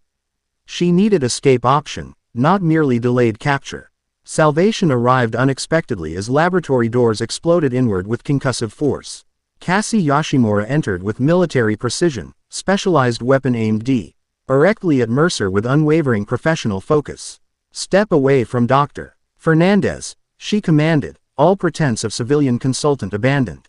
Her weapon emitted energy signature Maya's enhanced senses recognized as dimensional disruption technology, specifically calibrated against hybrid entities. Mercer assessed this new threat with cold calculation. "Agent Yoshimura, your organization continues interfering in evolutionary advancement despite historical evidence of inevitable progress. Historical evidence suggests balanced approaches outperform extremist implementations," Cassie countered with equally clinical detachment. "Your partner's previous attempts demonstrated similar flawed methodology." This exchange confirmed Maya's suspicion that Cassie's knowledge extended far beyond her initial briefing, suggesting direct historical involvement with dimensional entities rather than merely theoretical understanding. Mercer's form began shifting, human features receding as Mesogo's reptilian aspect emerged more prominently. Temporary tactical advantage acknowledged. Strategic objectives remain uncompromised. Without warning, he activated concealed device that generated localized invisiportal directly behind him. "Until our next discussion, Drive. Fernandez. Your Guardian awakening proceeds precisely as designed." Before either woman could respond, Mesogog stepped backward into the portal, disappearing instantly as dimensional gateway collapsed. Laboratory security systems gradually reset, main lighting returning as emergency protocols deactivated. Maya's strength finally faltered, water barrier collapsing as her concentration failed. Cassie moved immediately to support her, professional demeanor softening fractionally to reveal genuine concern. "Are you injured?" she asked, helping Maya to nearby chair while scanning laboratory for additional threats. "Exhausted, not injured," Maya assured her, still clutching containment artifact protectively. "How did you know to come here?" Monitoring unusual energy fluctuations, Cassie replied with partial truth evident in her selective response. Recognized Mesogog's signature attempting to bypass security protocols. "Your organization seems exceptionally well informed about dimensional phenomena," Maya observed directly, academic curiosity overriding diplomatic caution. "More so than your briefing suggested." Cassie's expression revealed brief internal calculation before responding with measured honesty. "Project Convergence evolved into something more comprehensive over decades. Some of us have dedicated entire careers to understanding dimensional interactions and preventing catastrophic convergence events. Like the one approaching now," Maya concluded. "Mesogog mentioned my grandfather specifically, referred to his Project Convergence research as if personally familiar with it." Noted. Cassie responded with professional neutrality that nonetheless confirmed the information's significance. "We should secure the containment artifact and contact the Rangers immediately. The Earth Guardian manifestation may be tactical diversion rather than strategic objective." As Cassie established communications with the deployed team, Maya studied the containment artifact with growing concern. Her brief connection with the Water Guardian had revealed disturbing implications. The corruption wasn't merely affecting individual Guardians but spreading through fundamental dimensional substrate connecting all Guardian entities. The approaching convergence wasn't just physical merger of dimensions but systemic corruption of the very mechanisms designed to regulate dimensional boundaries. If Mesogog and his mysterious partner achieved their objective, the result wouldn't be simple boundary dissolution but catastrophic corruption of reality itself. Downtown Reefside transformed into apocalyptic landscape as the Earth Guardian manifested with devastating force. Unlike the Water Guardian's relatively controlled emergence, this entity arrived with violent structural upheaval, concrete buckling upward, buildings partially collapsing, massive fissures splitting streets into impassable canyons. The Rangers, Naruto, and Talia confronted a creature composed entirely of animated stone and soil, 30 feet tall with craggy features and glowing Rinnegan eyes identical to those of the Water Guardian. Corruption manifested as purple-black veins spreading throughout its earthen body, pulsating with unnatural energy that visibly accelerated with each passing moment. Earth-style. Stone prison. The corrupted Guardian roared, massive fists slamming into ground. Immediately, stone formations erupted beneath Rangers' feet, attempting to encase them in rapidly hardening mineral structures. It's using Earth-based jutsu. Naruto called in warning, Rinnegan active as he analyzed the entity's energy patterns. Similar corruption signature to Water Guardian but more advanced degradation. The Rangers shattered emerging stone formations with enhanced strength, maintaining mobility through practiced teamwork. Dr. Oliver coordinated defensive strategy while Ethan's technical expert eyes identified structural weaknesses in the Guardian's massive form. The core is protected by multiple stone layers, the Blue Ranger reported, helmet sensors providing detailed analysis. Conventio. Null weapons can't penetrate deep enough to reach corruption source. Naruto formed rapid hand seals, golden chakra manifesting as he entered enhanced sage mode. All attempt purification technique, S. Aim approach used against corrupted Jinchuriki during Fourth War. Dangerous without proper support framework, Talia cautioned, maintaining tactical position despite inability to activate Byakugan. Corruption pattern suggests aggressive counter-response to purification attempts. No choice, Naruto replied grimly. Corruption spreading too rapidly for containment approach used with Water Guardian. Hira positioned herself protectively near Naruto as he prepared the complex technique. What can we do to help? Distraction and perimeter security, he instructed. The purification requires absolute concentration for approximately 2 minutes. Any interruption could reverse energy flow with catastrophic consequences. Dr. Oliver immediately coordinated Ranger response. Connor, Ethan, flanking positions to draw attention. I'll take point distraction. Hira, stay with Naruto as last defense line. Talia, perimeter security against civilian approach. The team implemented this strategy with practiced efficiency. Rangers engaging the Earth Guardian from multiple angles while Naruto prepared the purification technique. Golden chakra chains materialized around him, extending outward. In preparation for containment phase of the complex procedure. Unknown to the team, this confrontation unfolded exactly as Mezugog and Orochimaru had calculated, forcing specific tactical responses. Had revealed crucial operational parameters for their larger strategy. Multiple surveillance drones recorded the battle from strategic vantage points, focusing particularly on Naruto's purification preparation. As Naruto completed preliminary seals, the Earth Guardian suddenly altered tactics, focusing entirely on his position with terrifying strategic intelligence beyond mindless elemental force. The sage must not interfere. It roared, voice carrying multitonal harmonics suggesting multiple consciousness layers within corrupted form. The convergence approaches completion. Massive stone projectiles launched toward Naruto with precision targeting that would have killed lesser warriors instantly. Hira intercepted with Terra's scream, her sonic attack shattering the projectiles into Harmel's fragments before they reached their target. Thanks, Naruto acknowledged without breaking concentration, the complex technique requiring precise sequential energy manipulation that couldn't be interrupted without starting over. Just hurry, Hira urged, preparing for additional defensive action as the Guardian changed tactics again. The earth beneath them suddenly liquefied, stone transform. To quicksand-like consistency through advanced Earth-style jutsu. Rangers with mechanical enhancements maintained position through grappling devices, but Kira found herself sinking rapidly while Rying to maintain protective position near Naruto. Without breaking technique preparation, Naruto extended chakra chain that wrapped securely around Kira's waist, anchoring her against the liquefaction effect. The casual display of multitasking capability, maintaining complex technique preparation while simultaneously executing precise chakra manipulation, demonstrated mastery beyond conventional combat skills. Almost ready, he informed her, final hand seals forming in rapid sequence. Prepare for energy discharge. The Earth Guardian sensed imminent threat, abandoning subtlety for direct assault. Its massive form charged forward with surprising speed for something composed entirely of animated stone. Corrupted Rinnegan eyes fixed on Naruto with malevolent purpose.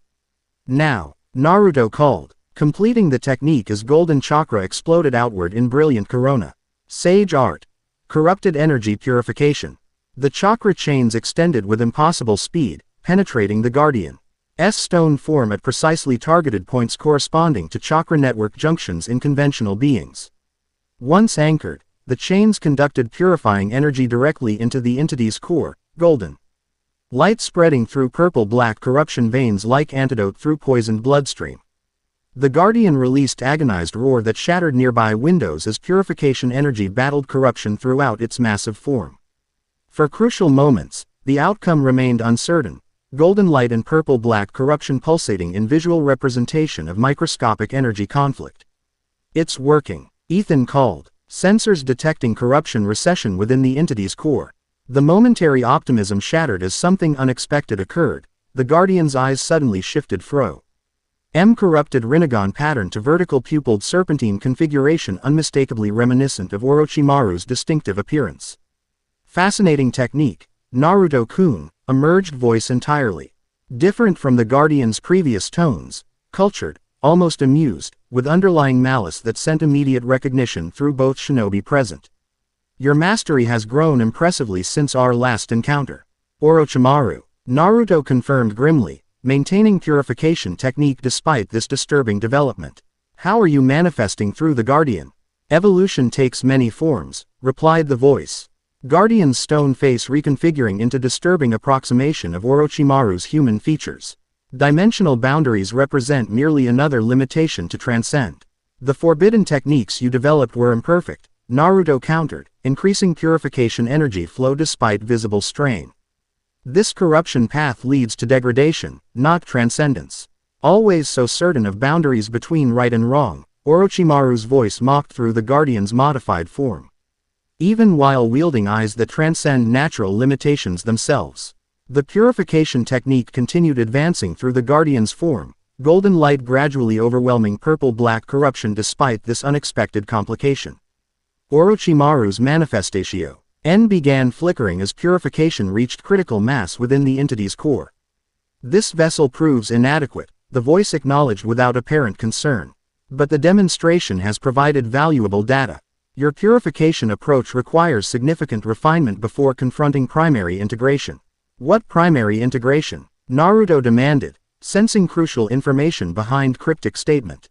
"The convergence culminates in unified evolution," came the ambiguous response. "When dimensions merge completely, selective recombination becomes possible on unprecedented scale."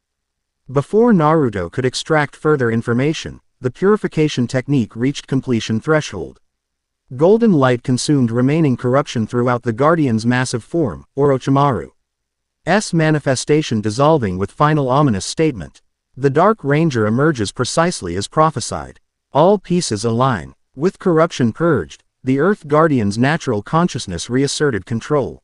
Its features returned to elemental configuration rather than humanoid approximation. Rinnegan eyes clearing to natural brown coloration as original purpose resurfaced from corrupted programming. "Sage of Six Paths," it acknowledged Naruto with resonant voice entirely different from corrupted version. "Gratitude for liberation. Warning must be conveyed. The serpent corrupts the convergence cycle itself. The dimensional prison weakens by design, not accident." "What dimensional prison, Doctor?" Oliver questioned, approaching cautiously as the entity's threatening posture relaxed into more balanced stance. "Ancient containment constructed during last catastrophic convergence," the Guardian explained, stone features approximating concern. "The serpent was sealed between dimensions. After attempting forced evolutionary convergence. Now it orchestrates release through corrupted Guardian network." "Orochimaru was sealed between dimensions?" Naruto questioned with evident confusion. "Impossible. I witnessed his death during Fourth War." "Not your serpent alone," the Guardian clarified. "Convergent entity. Merged consciousness from multiple dimensional aspects. Your serpent resents merely one facet of greater whole." This revelation settled heavily across the group, suggesting threat far more complex than simple partnership between Mesogog and Orochimaru fragment. Before they could extract further information, the Guardian's form began destabilizing, purified energy insufficient to maintain complete manifestation after corruption damage. "Time limited," it stated with increasing urgency. "Must return to dimensional anchor point. The circle must complete before prison fails entirely. 5 Guardians plus Sage, ancient pattern remains viable solution. We've identified 2 Guardian positions," Hira informed it. "The sonic resonance pattern and water affinity. How do we find the others?" "The artifacts call to compatible bloodlines when convergence approaches," the Guardian explained. "Form continuing to deteriorate. Listen for resonance patterns in unexpected places." Trust instinctive recognition. With final warning delivered, the Earth Guardian dissolve. Ed into natural component materials. Stone and soil returning to normal state as animating energy dissipated. Unlike the Water Guardian's containment, this entity had been successfully purified rather than merely contained. Its consciousness returning to natural dimensional anchor point without corruption influence. As emergency services approached to manage aftermath, Rangers gathered to process this new information and its troubling implications. A dimensional prison containing merged entity with Orochimaru is one aspect, Naruto summarized grimly. Deliberately corrupting Guardians to weaken dimensional boundaries, maintaining its containment, while using Mesogog's resources and knowledge to implement physical manifestation technology, drive. Oliver added, explains the hybrid creature and chakra integrated machines we've encountered. Talia maintained tactical focus despite disturbing revelations. Primary objective remains identifying remaining Guardian positions and completing G protective circle before prison failure. And figuring out how to handle the dimensional hunters, Hira added pointedly. They're still coming for Naruto regardless of interdimensional prison threats. Their discussion halted as Cassie's urgent communication came through Ranger Network. Earth Guardian situation contained. Purified rather than contained. Drive. Oliver confirmed. What's happening at base? Mesogog attempted acquisition of Water Guardian containment artifact, Cassie reported with professional efficiency. Infiltrated laboratory directly while Maya was alone. Situation. Neutralized but revealed critical intelligence. Maya. Hira questioned with immediate concern. Is she okay? Exhausted but uninjured, Cassie assured them. She demonstrated remarkable adaptatio to Guardian abilities, utilized water manipulation defensively despite minimal training. We're returning immediately, drive. Oliver decided. Mesogog's direct intervention suggests accelerated timeline in for whatever convergence plan they're implementing. As they prepared departure, Naruto studied the battlefield with troubled expression, particularly location where Orochimaru had temporarily manifested through corrupted Guardian. The familiar chakra signature had been unmistakable despite dimensional distortion, yet fundamentally altered in concerning ways. It wasn't just Orochimaru, he stated quietly to Talia, switching to their native language for privacy. Something else looked through those eyes. Something older. Agreed, she confirmed with subtle nod. Chakra pattern contained. Familiar elements but underlying structure entirely different. Merged consciousness hypothesis consistent with observed phenomena. Their exchange remained private as they rejoined Rangers, but the implications lingered uncomfortably. If the Earth Guardian's warning proved accurate, they faced enemy far more dangerous than either Mesogog or Orochimaru individually, a convergent entity with knowledge spanning multiple dimensions. Orchestrating elaborate release from ancient imprisonment. Within Mesogog's laboratory, the amber containment fluid now contained fully formed physical body suspended in developmental stasis. No longer amorphous consciousness fragment, the entity had distinct humanoid shape with unmistakable Orochimaru characteristics. Pale skin, serpentine features, long black hair floating in suspension medium. Simultaneously, the energy construct in adjacent chamber maintained active consciousness, Orochimaru's mind operating independently while physical form completed development. The arrangement allowed continuation of experimental work without waiting for biological maturation.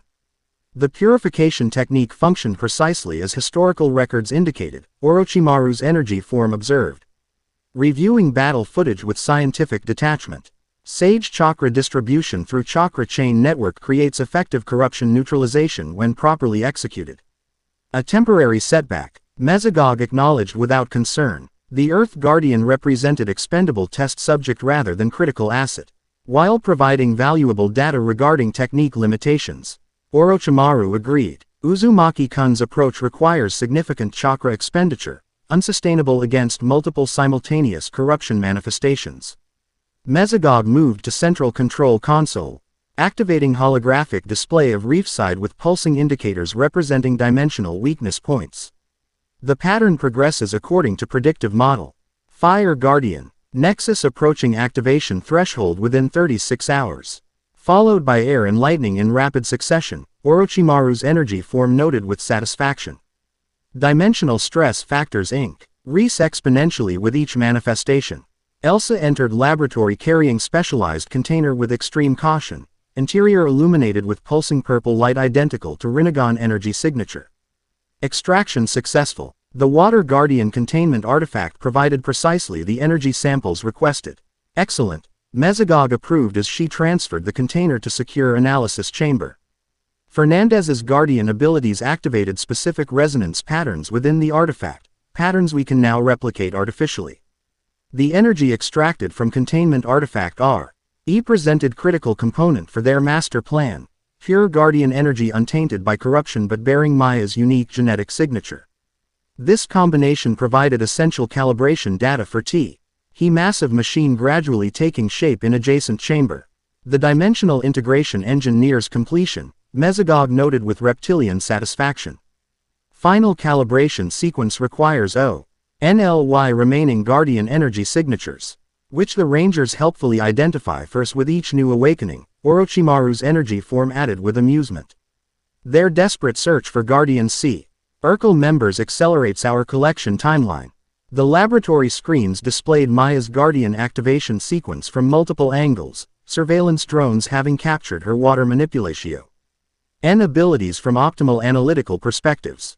Specialized equipment extracted precise frequency measurements, energy distribution patterns, and molecular interaction data for integration into their developing technologies. The Rangers believe Guardian Circle formation will stabilize dimensional boundaries, Mesogog observed with cold amusement. Not realizing the original circle design served dual purpose. Stability maintenance during normal convergence cycles, Orochimaru elaborated, energy form shimmering with anticipation, but dimensional reconfiguration capability during catastrophic events. The ancient designers were admirably pragmatic. This dual functionality represented the core of their merged strategy, utilizing the very mechanisms designed to protect dimensional integrity to instead implement controlled reconstruction of reality itself. By corrupting Guardian energies while simultaneously collecting pure samples, they created perfect catalyst for unprecedented dimensional engineering. The dimensional hunters complicate variables, Mesogog noted, displaying intercepted communications indicating extraction team approach vectors. Their technology could potentially ally disrupt integration sequence if deployed against key components, or provide final stabilization element if properly repurposed, Orochimaru countered thoughtfully. Their extraction containment field represents dimensional manipulation technology beyond either of our original research parameters. This observation revealed their partnership's evolving nature, initially alliance of convenience. NCE between similar minds from different dimensions, now genuine collaboration between complementary scientific perspectives. Though ultimate ambitions might eventually diverge, their immediate approach demonstrated dangerous synergy that exceeded either individual's capabilities. Prepare next phase implementation, Mesogog instructed Elsa. The Fire Guardian corruption sequence requires precise timing to maximize energy harvesting potential. As laboratory systems reconfigured for upcoming operations, ember containment fluid pulsed with increasing biological activity. The physical form within approached final developmental stage, organs functioning, nervous system activating, consciousness integration pathways forming between energy construct and biological vessel. Soon, very soon, Orochimaru would inhabit proper physical form rather than temporary energy construct, allowing direct participation in field operations rather than remote observation. The prospect clearly excited the ancient consciousness. Energy form displaying increased luminosity whenever attention focused on developing body. The Rangers recover and plan, Orochimaru's energy form noted with predatory anticipation. Believing time remains their ally while Guardian Circle forms. While dimensional prison degradation accelerates beyond their comprehension, Mesogog completed the thought with satisfied hiss. Evolution demands destruction of outdated forms before new integration can emerge. The laboratory system's continued preparation sequences as dimensional boundaries throughout Reefside weakened her reality itself becoming malleable in preparation for the unprecedented transformation to come. Chapter 3 End. The End. I hope you enjoyed this episode. Remember to subscribe and like this video. See you in the next video.